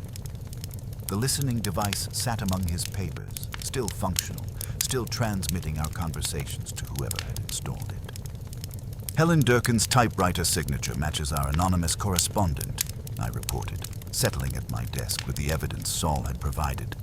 The Royal Quiet Deluxe with the distinctive low A and nicked E. She's been typing our mysterious messages while maintaining the fiction of being a concerned production manager. Interesting, Wolfe observed, his voice carrying the satisfaction of a chess player whose opponent had moved exactly as predicted. And Inspector Finch's information confirms that the protection racket operates through systematic exploitation of regulatory databases and official enforcement procedures. So Helen Durkin is our friend of justice. Helen Durkin is our messenger, Wolfe corrected. The question remains whether she is acting independently or at the direction of someone who prefers to remain in the shadows. Her access to Hearth and Banner's systems would allow her to create the labeling violations, but her knowledge of Theodore Horstman's investigation suggests connections beyond her apparent role. He leaned back in his chair, his fingers steepled in the gesture that indicated he was prepared to reveal his conclusions. Tomorrow morning, you will visit Dr. Kincaid at her laboratory. Inform her that we have discovered evidence linking her to systematic tampering and that she has until noon to provide a complete explanation of her involvement. Ensure that your conversation is overheard by as many people as possible. You want to force a reaction? I want to observe which of our suspects responds to pressure and how they choose to respond. Dr. Kincaid's reaction will tell us whether she is our saboteur, our victim, or our ally. More importantly, her response will be monitored by our electronic audience, who will then make decisions based on incomplete information. The trap springs closed. Wolfe reached into his desk drawer and withdrew a small electronic device identical to the one we had discovered in Fritz's pantry. While you conduct that interview, I will be having a conversation with our electronic audience that they will find both illuminating and disturbing. They wish to monitor our progress. They shall discover that progress, once achieved by Nero Wolfe, proceeds in directions they did not anticipate. What kind of conversation? The kind that reveals exactly how much we know about their operation and exactly how little patience I have for people who presume to manipulate investigations through covert surveillance and theatrical threats. His smile held the cold satisfaction of a predator who had identified his prey. They believe they are controlling our investigation through strategic information management. Tomorrow they will learn that the information has been flowing in the opposite direction. The positioning was complete, the trap was set, and our opponents were about to discover that their surveillance had provided them with exactly the information Nero Wolfe had wanted them to possess. The protection racket that had killed Theodore Horstman and terrorized specialty food companies was about to face the methodical justice that arrives not through legal procedures, but through the systematic exposure of truth. One final detail, Archie, Wolfe said as Fritz appeared to announce dinner. When you speak with Dr. Kincaid tomorrow, mention that the police have been informed of our findings and that arrests are imminent. Our electronic audience should understand that their time for corrective action is rapidly expiring. But we haven't contacted the police yet. Our listeners don't need to know that, Wolfe replied with the satisfaction of a man whose strategic positioning had achieved its desired effect. The objective is not merely to discover truth, but to provoke the mistakes that make truth undeniable. Tomorrow will bring the confrontation that determines whether justice will be served or whether the protection racket will claim another victim. The brownstone settled into its evening rhythm, but beneath the familiar sounds of dinner preparation lay the tension of a house at war. Our opponents had chosen to make the conflict personal by violating our sanctuary and threatening our investigation. They were about to learn that Nero Wolfe's response to such presumption was both methodical and merciless. The positioning was complete. The hunt was entering its final phase, and Nero Wolfe was positioned exactly where he preferred to be, in complete control of information his opponents desperately needed and completely unaware they possessed. The brownstone's atmosphere had shifted overnight from sanctuary to battlefield headquarters. By 3:30 that Friday afternoon, I'd completed the final preparations for what Wolfe termed the systematic exposure of presumptuous criminals and their enablers. The red leather chairs were arranged in a precise semicircle, each positioned to provide optimal sight lines to Wolfe's desk, while ensuring that no suspect could observe all the others simultaneously. The listening device remained among his papers, still functional, still transmitting our carefully orchestrated performance to whoever had installed it. The fertilizer salesman has accepted our invitation. Saul reported through our orchid code at 3:45. Multiple greenhouse visits completed this morning. All parties appear agitated about soil conditions. The delivery truck is positioned for the evening operation we discussed. Translation. Doyle Putnam of Verity. Alliance had met with our suspects throughout the morning, all of whom were panicked about the evidence we claimed to possess. More importantly, Saul had confirmed that someone was planning to remove materials from the Hearth and Banner facility that evening. Exactly the kind of desperate action that would provide the final evidence we needed. The assembly of suspects. At 4 o'clock precisely, Fritz began escorting our guests to the office with the dignified efficiency of a bailiff calling court to session. Sylvia Caro entered first, her auburn hair pulled back severely, her eyes holding the controlled desperation of someone whose livelihood depended on the next hour's revelations. Marcus Webb followed, clutching his manila folder like a shield, his pale complexion suggesting he hadn't slept since our previous meeting. Dr. Arlene Kincaid arrived with the rigid posture of someone forced to endure bureaucratic inconvenience, but her sharp eyes were cataloging every detail of the office with scientific precision. Helen Durkin entered with the steady composure of someone who had made difficult decisions and was prepared to defend them. Jeremy Thorne carried himself with the alert confidence of someone whose theories were finally receiving official attention. Bartholomew Finch made his entrance with the professional smile of a salesman who had learned to project confidence regardless of circumstances, but the slight tremor in his hands as he adjusted his tie suggested that his composure was more performance than conviction. Behind him came the final piece of our puzzle. Doyle Putnam of Verity Alliance, a man in his early 50s with silver hair and the kind of expensive suit that suggested consulting fees were very good indeed in the systematic fraud business. Quite a gathering, Putnam observed, his voice carrying the practiced neutrality of someone accustomed to managing difficult conversations. I wasn't aware this concerned anyone beyond Hearth and Banner's labeling problems. It concerns considerably more than labeling problems, Wolfe replied, settling behind his desk with the deliberate ceremony of a judge taking the bench. It concerns systematic fraud, regulatory corruption, and the murder of Theodore Horstman. The opening gambit. The word murder struck the assembled group like a physical blow. Sylvia Caro gasped, her hands flying to her mouth. Marcus Webb went pale, his folder slipping from nerveless fingers.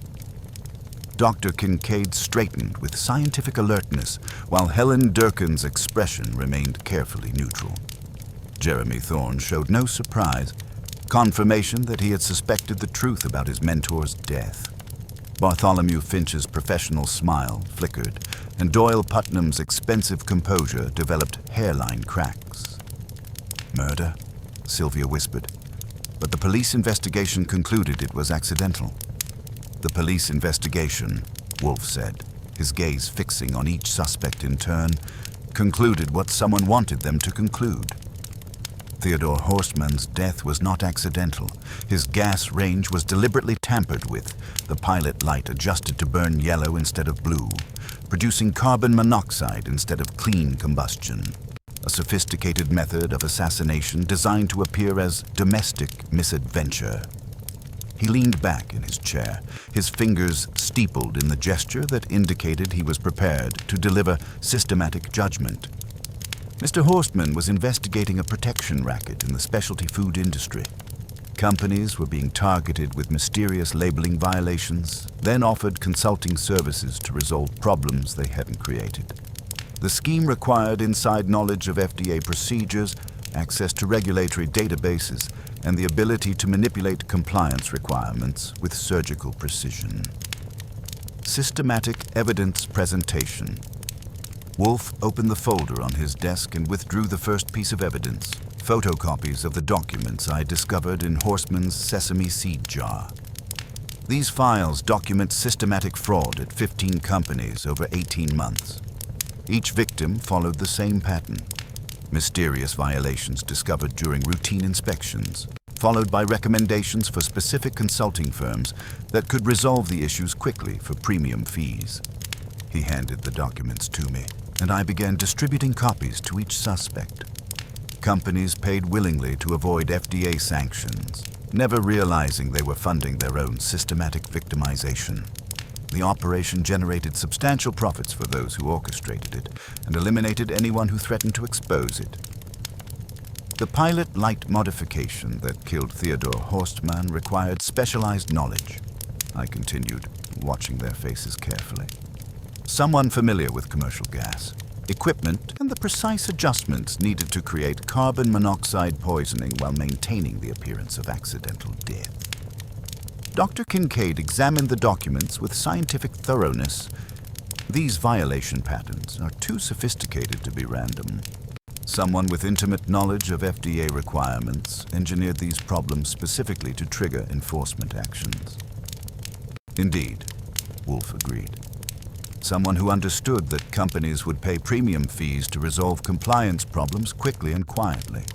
Someone who could recommend specific consulting firms that specialized in such emergency remediation. His gaze fixed on Doyle Putnam with laser intensity.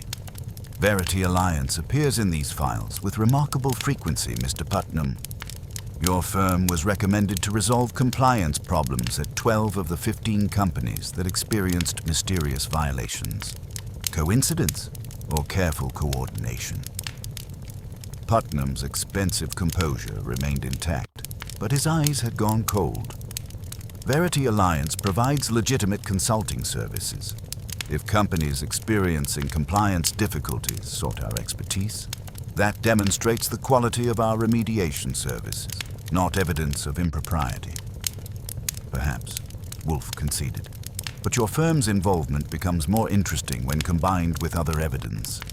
Archie, please share Mr. Panzer's observations about yesterday's activities. The key revelations. I consulted my notes with theatrical precision. Yesterday afternoon, Mr. Finch was observed meeting with Mr. Putnam at the Madison Avenue greenhouse. They exchanged documents and what appeared to be payment. This occurred approximately 2 hours after we announced, publicly, for the benefit of our electronic audience, that arrests were imminent. Bartholomew Finch's professional composure finally cracked. That proves nothing. I meet with many people in my business. Consulting is about networking and relationship building. Your networking becomes significant when combined with your family connections, Wolfe observed. Your sister, Inspector Harriet Finch, discovered the violations at Hearth and Banner that triggered this investigation. She also met with Theodore Horstmann about his findings regarding systematic fraud in regulatory enforcement. He was murdered the night before their scheduled meeting. The implications hung in the air like smoke from a yellow pilot light. Inspector Finch's discovery of the violations hadn't been coincidental. It had been orchestrated by someone who knew her family connection would provide credibility while deflecting suspicion from the real perpetrators. But the most interesting revelation, Wolfe continued, concerns the identity of our mysterious correspondent, the friend of justice who's been providing us with information through anonymous messages and midnight intrusions into our pantry. He gestured toward Helen Durkin, who met his gaze with steady composure. Miss Durkin, you possess a Royal Quiet Deluxe typewriter with distinctive characteristics, a low A and a nicked E. Yesterday you had that machine serviced at Lacey Typewriter. The test sheet from the repair shop matches the anonymous notes sent to Miss Caro and the message left in our pantry. Helen Durkin remained silent for a long moment, then nodded once. Yes, she said quietly. I typed those messages. The confession sent shockwaves through the assembled group. Sylvia Caro stared at her production manager with a mixture of disbelief and betrayal. Marcus Webb looked utterly bewildered. Jeremy Thorne showed understanding rather than surprise. He had suspected someone inside Hearth and Banner was trying to expose the truth. I didn't sabotage our labels, Helen continued, her voice gaining strength. But I knew who did, and I knew why. Theodore Horstmann visited us last spring, off the record as a favor to someone who was concerned about systematic problems in the industry. He explained the protection racket, showed me the pattern of violations and consulting recommendations. When he was killed, I knew it wasn't accidental. Building to the climax. You installed the listening device in our kitchen, I said. It wasn't a question. No, Helen replied firmly. I left messages in your pantry because I needed you to investigate without alerting the people responsible. But I never installed surveillance equipment. Someone else has been monitoring your investigation. Wolfe's eyes moved to Doyle Putnam with predatory focus. Someone who needed to ensure that our investigation didn't uncover evidence that would expose the systematic fraud operation. Someone who eliminated Theodore Horstman when his investigation threatened their profitable enterprise. You're constructing elaborate theories based on circumstantial evidence, Putnam said, but his voice lacked conviction. I'm here as a courtesy to Miss Caro, whose business has been damaged by these unfortunate events. Verity Alliance has never engaged in improper activities. Then you won't object to explaining why your driver was observed conducting surveillance of this brownstone, I said, consulting notes that Saul had provided. Or why your firm's database contains detailed profiles of companies that later experienced the exact types of violations your consulting services specialize in resolving. The trap was closing with methodical precision. Putnam's expensive composure was developing cracks. Bartholomew Finch was sweating despite the office's comfortable temperature, and the other suspects were beginning to understand the scope of the criminal enterprise that had used their industry as a hunting ground. At 7 o'clock this evening, Wolfe announced, someone plans to remove materials from the Hearth and Banner facility. Documents, perhaps, or equipment that might provide evidence of systematic tampering. That operation will not succeed.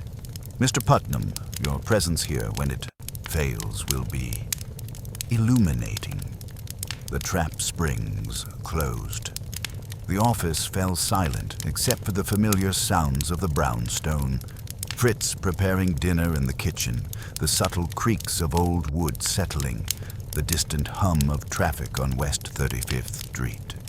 But beneath these comfortable sounds lay the tension of a house at war, where truth was being extracted from people who had killed to keep it hidden.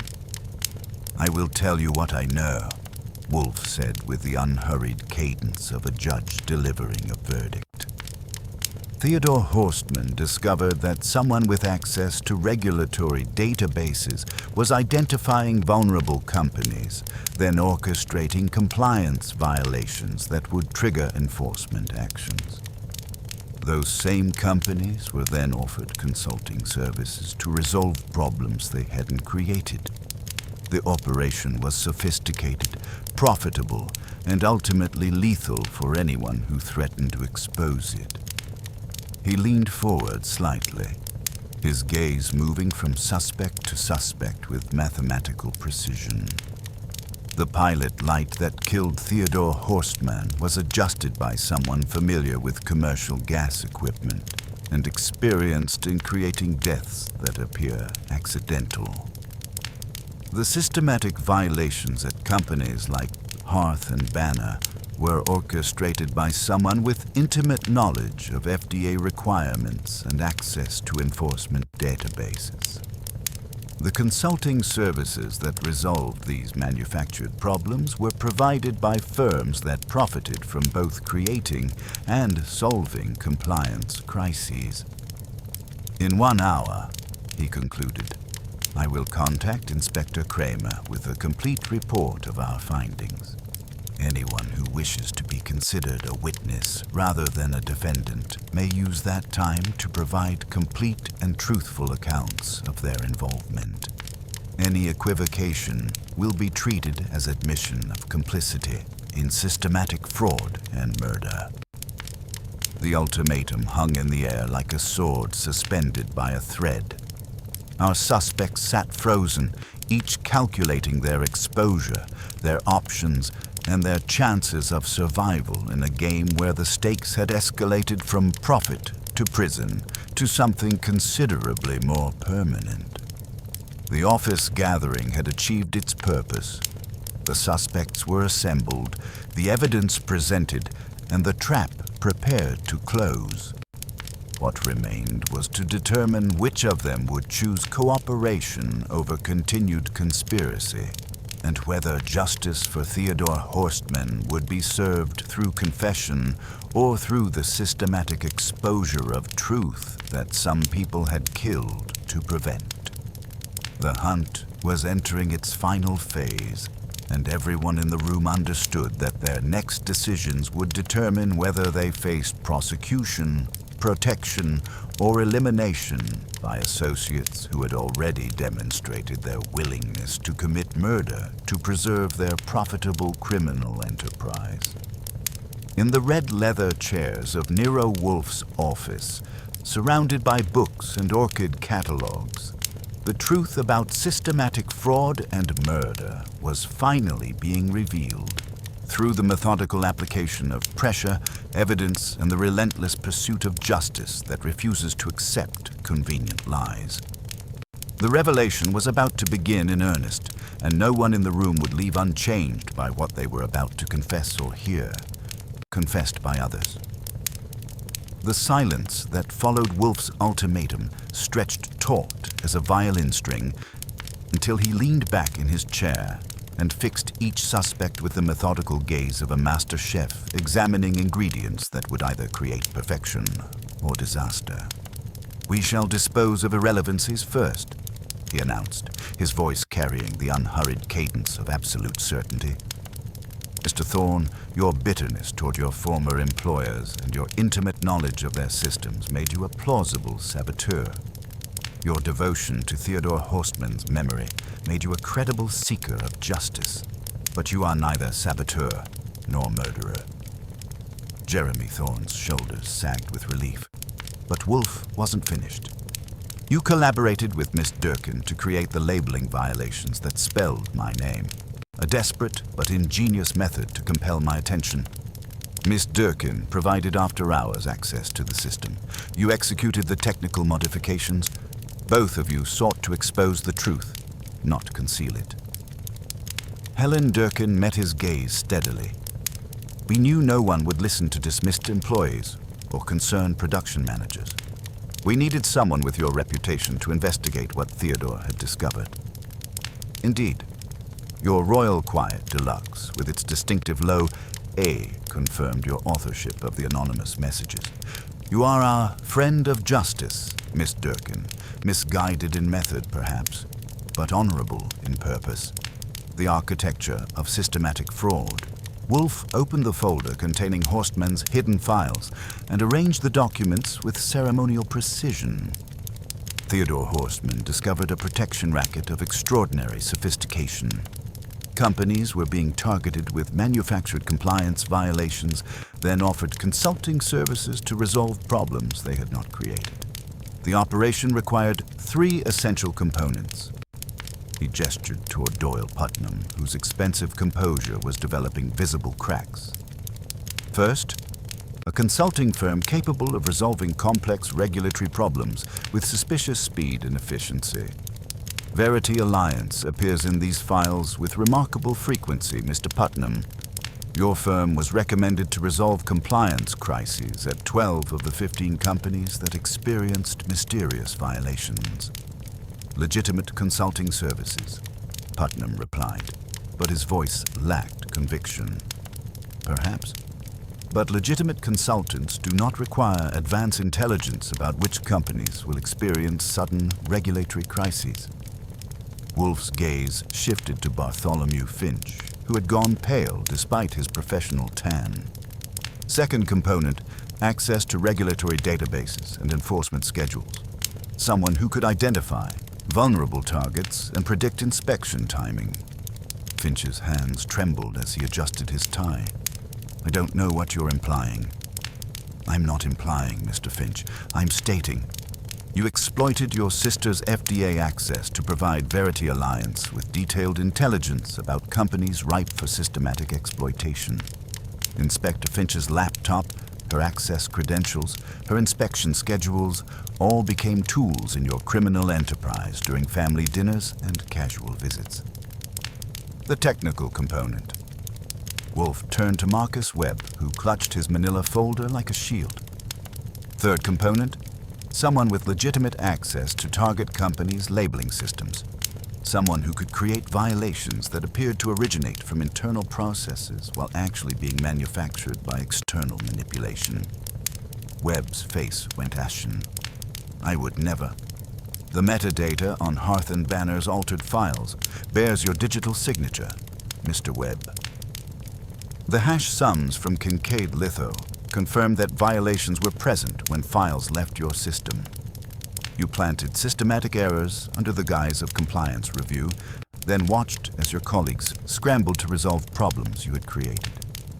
I leaned forward, consulting my notes. The listening device in our kitchen was installed during your visit 2 days ago. Professional-grade surveillance equipment purchased by Verity Alliance for what they described as Client Facility Security Assessment. The three-part conspiracy was elegant in its simplicity, Wolfe continued. Mr. Finch identified targets, Mr. Webb created violations, Mr. Putnam provided expensive solutions. Companies paid willingly to avoid FDA sanctions, never realizing they were funding their own systematic victimization. The murder revealed. Wolfe's voice dropped to the quiet intensity he reserved for exposing killers. But Theodore Horstman's investigation threatened to expose the entire operation. His scheduled meeting with Inspector Finch would have provided official documentation of regulatory corruption. Someone eliminated him before that meeting could occur. The office fell silent except for the grandfather clock's relentless ticking. Mr. Finch, you murdered Theodore Horstman. Bartholomew Finch sprang to his feet, his chair scraping violently against the polished floor. That's insane. You have no proof. On the contrary, the proof is both technical and personal. Wolfe's voice remained calm, implacable. The gas range modification that killed Horstman required specialized knowledge of commercial kitchen equipment. As head of sales for a food production company with regular visits to facilities using such equipment, you possessed that expertise. The timing was precise. Horstman was scheduled to meet your sister on Tuesday evening to provide evidence of systematic fraud. He died Monday night, exactly when someone who knew about the meeting would act to prevent it. I stood and moved to my desk, withdrawing a small evidence bag. The miniature gas range delivered to our door contained a yellow-dyed grain of rice where the pilot light should be.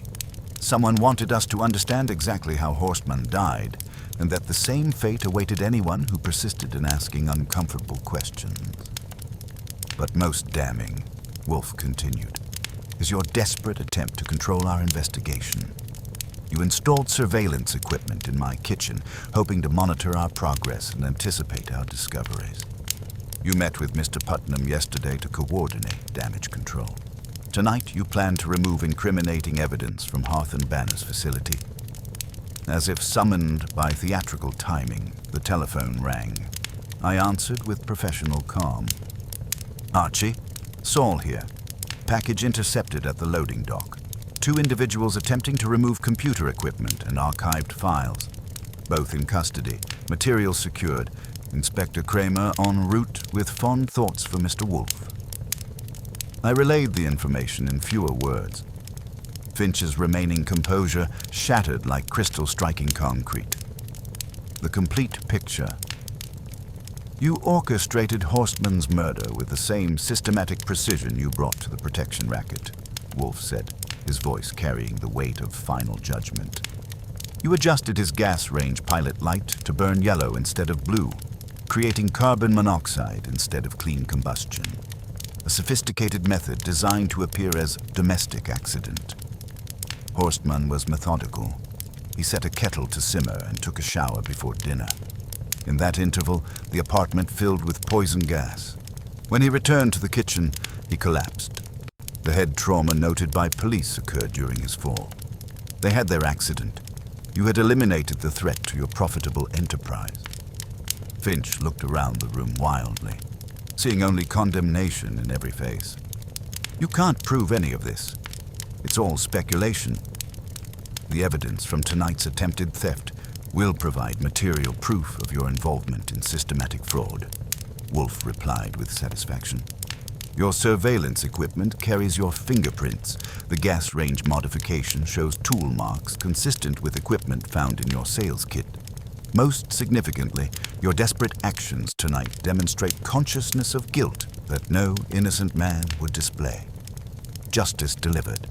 The front doorbell announced Inspector Kramer's arrival with the punctuality of a Swiss timepiece. Fritz escorted him to the office, where he surveyed the assembled suspects with the weary expression of a man who had learned to expect complicated explanations from the brownstone on West 35th Street. "What is it this time, Wolfe?" "Panzer calls me about intercepting a truck, and now you've got a convention of soup merchants in your office." "Not merchants, Inspector. A murderer, his accomplices, and the people they victimized." Wolfe gestured toward the evidence arranged on his desk. "Mr. Bartholomew, Finch murdered Theodore Horstman to prevent exposure of a protection racket that systematically exploited specialty food companies through manufactured compliance violations. Mr. Putnam provided consulting services to resolve problems that didn't exist. Mr. Webb created the violations through systematic tampering with labeling files. Mr. Finch coordinated the operation through regulatory intelligence obtained from his sister's FDA access." Kramer's eyes moved from suspect to suspect, cataloging guilt and desperation with professional efficiency. "And the evidence?" "Comprehensive," I replied, handing him the surveillance device in its evidence bag. "Technical proof of the labeling tampering, physical evidence of the murder method, documentation of the protection racket, and tonight's attempted destruction of incriminating materials." Pearlie Stebbins appeared in the doorway with handcuffs and the expression of a man who had arrested enough criminals to recognize defeat when he saw it. Webb sat frozen in his chair, his manila folder scattered on the floor. Putnam maintained his expensive composure, but his eyes held the cold calculation of someone planning legal strategies. Finch had collapsed back into his chair, a broken man whose carefully constructed criminal enterprise had been systematically dismantled by Nero Wolfe's methodical investigation. The resolution. As Kramer's men led the conspirators away, the office gradually returned to its familiar atmosphere of intellectual sanctuary. The red leather chairs were restored to their proper positions, the evidence filed away, and the listening device finally removed from among Wolfe's papers. "Theodore Horstman's investigation is complete," Wolfe observed with quiet satisfaction. "His death has been avenged, the protection racket exposed, and systematic corruption of regulatory authority terminated.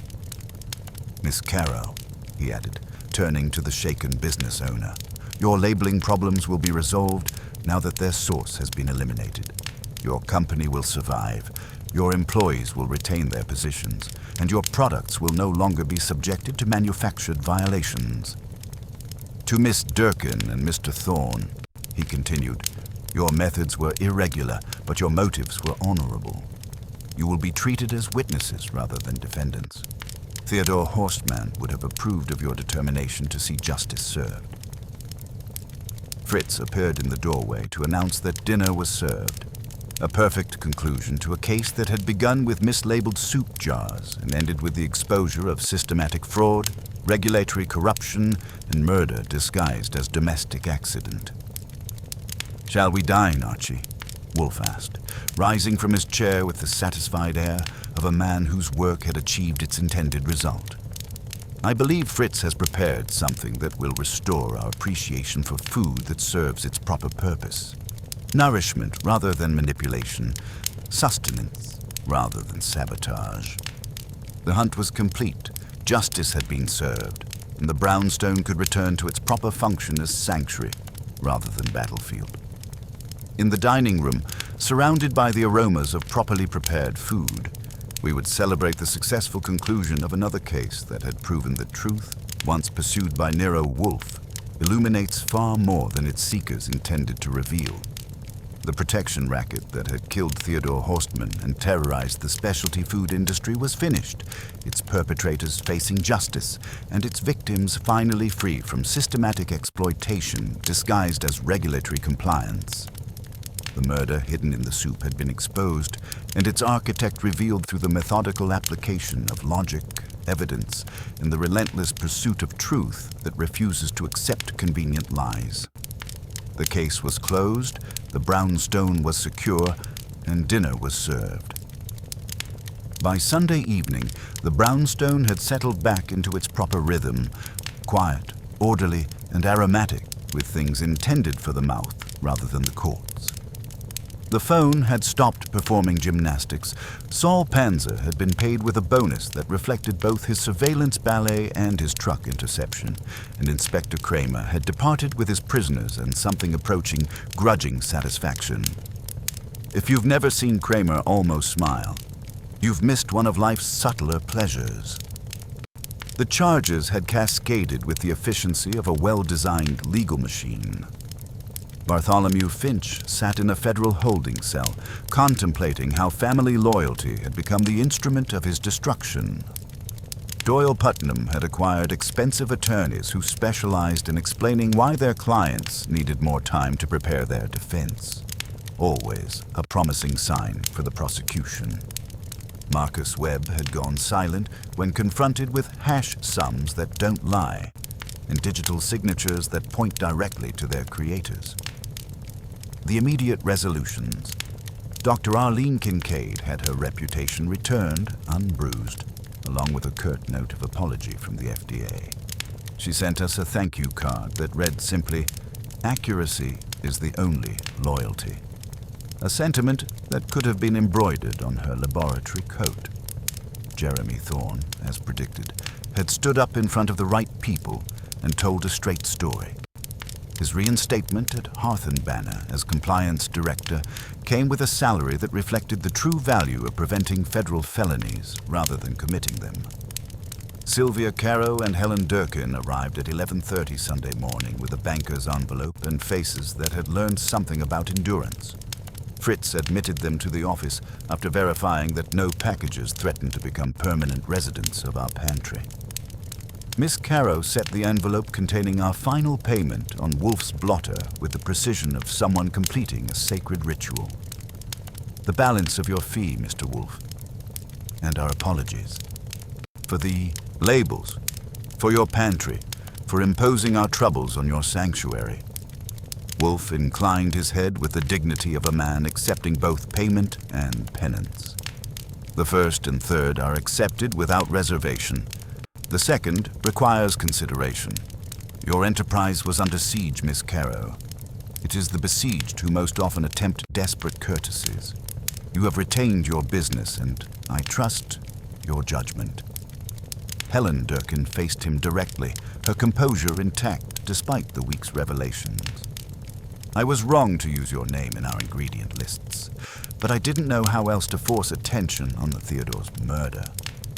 You knew precisely what was required, Wolfe replied, a noise that could not be ignored. You have my censure for the trespass and my respect for the objective.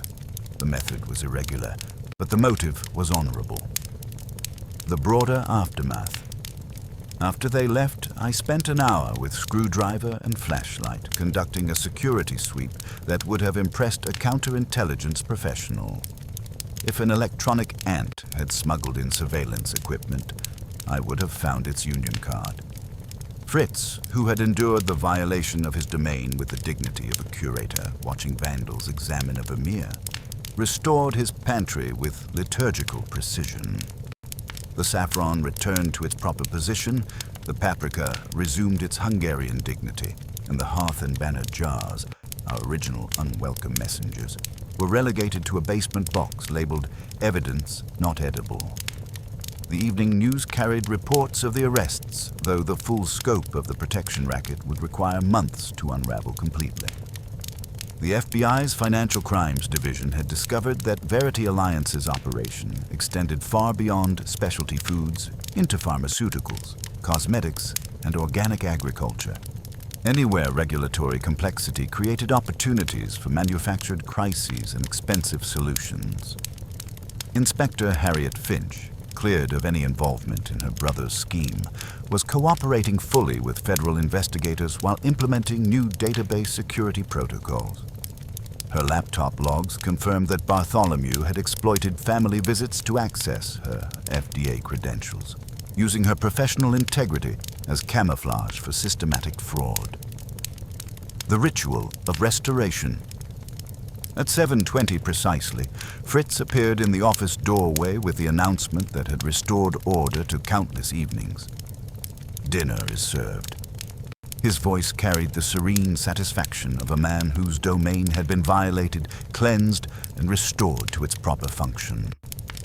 We processed to the dining room, where Fritz had prepared pot au feu, a classic French beef stew accompanied by a robust Bordeaux and crisp salad from the rooftop garden.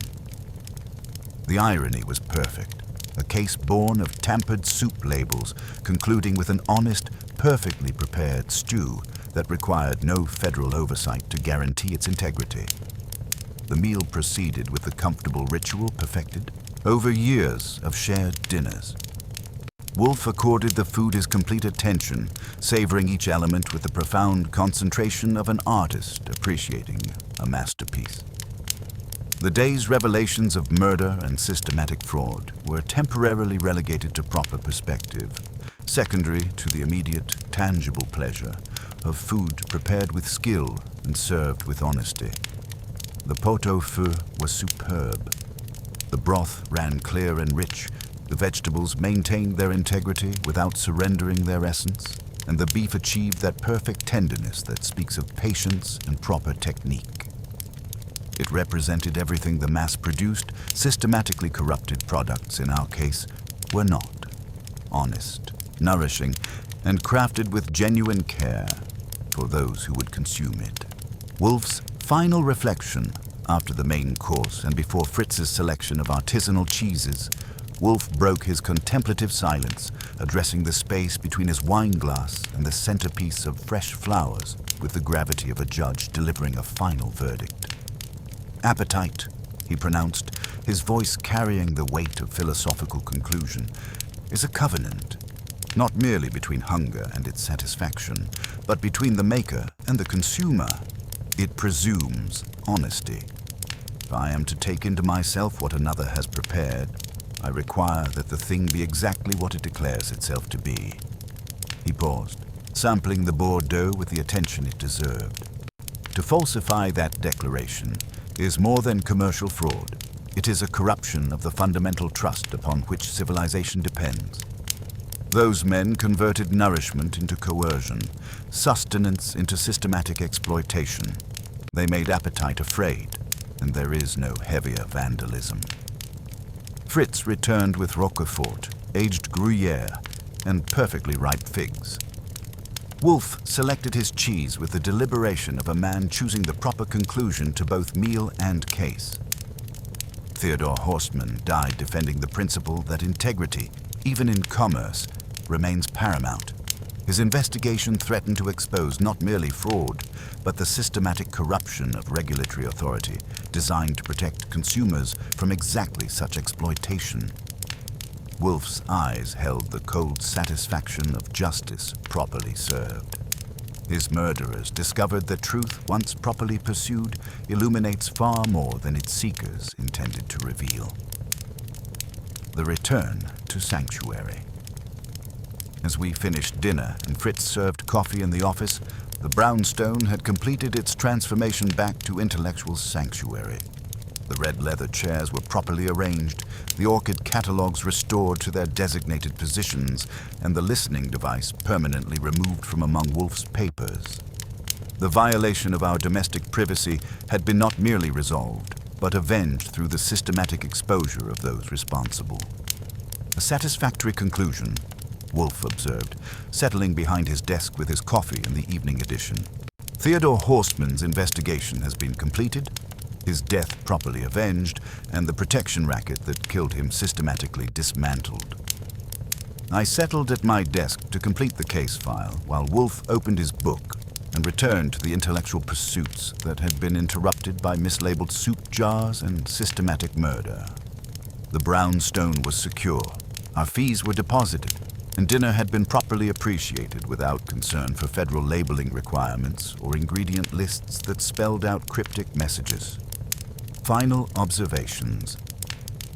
6 months later, the specialty food industry had implemented new safeguards against systematic labeling fraud, and the FDA had revised its inspection protocols to prevent exploitation of regulatory databases. Bartholomew Finch was serving 15 years for murder and conspiracy, while his accomplices had accepted plea agreements in exchange for testimony about the protection racket's full scope of operations. Hearth and Banner had not merely survived, but prospered, their reputation enhanced rather than damaged by their role in exposing systematic fraud. Sylvia Caro sent us a case of properly labeled soup for Christmas, a gesture that Fritz accepted graciously before quietly donating it to a food bank, where it could serve its intended purpose of providing nourishment rather than conveying messages. Theodore Horstman's investigation was finally complete, his death properly avenged, and his dedication to regulatory integrity honored through the exposure of those who had corrupted the system he had tried to protect. Justice had been served through the methodical pursuit of truth that refuses to accept convenient lies. In the brownstone on West 35th Street, another case had been closed through the application of logic, evidence, and Nero Wolfe's relentless intellectual appetite for problems that challenged his understanding of human nature and criminal enterprise. The murder hidden in the soup had been exposed, its perpetrators brought to justice, and its victims finally free from systematic exploitation disguised as regulatory compliance. As I completed the final entries in our case file, I reflected that we had begun with mislabeled soup jars and ended with the restoration of honesty to an entire industry. If that wasn't a satisfactory conclusion, it was at least an honest one. And in the brownstone, honesty, like a properly prepared meal, was always the most satisfying ingredient of all. The case was closed, justice was served, and dinner was waiting in the dining room where it belonged. In Nero Wolfe's world, that represented the proper order of things, and the proper order of things was always worth defending, whether the threat came from systematic fraud, regulatory corruption, or soup jars that presumed to spell out messages instead of simply feeding people. The murder hidden in the soup was solved, and soup had returned to its rightful purpose. If that isn't justice, it's at least good cooking. And sometimes that's enough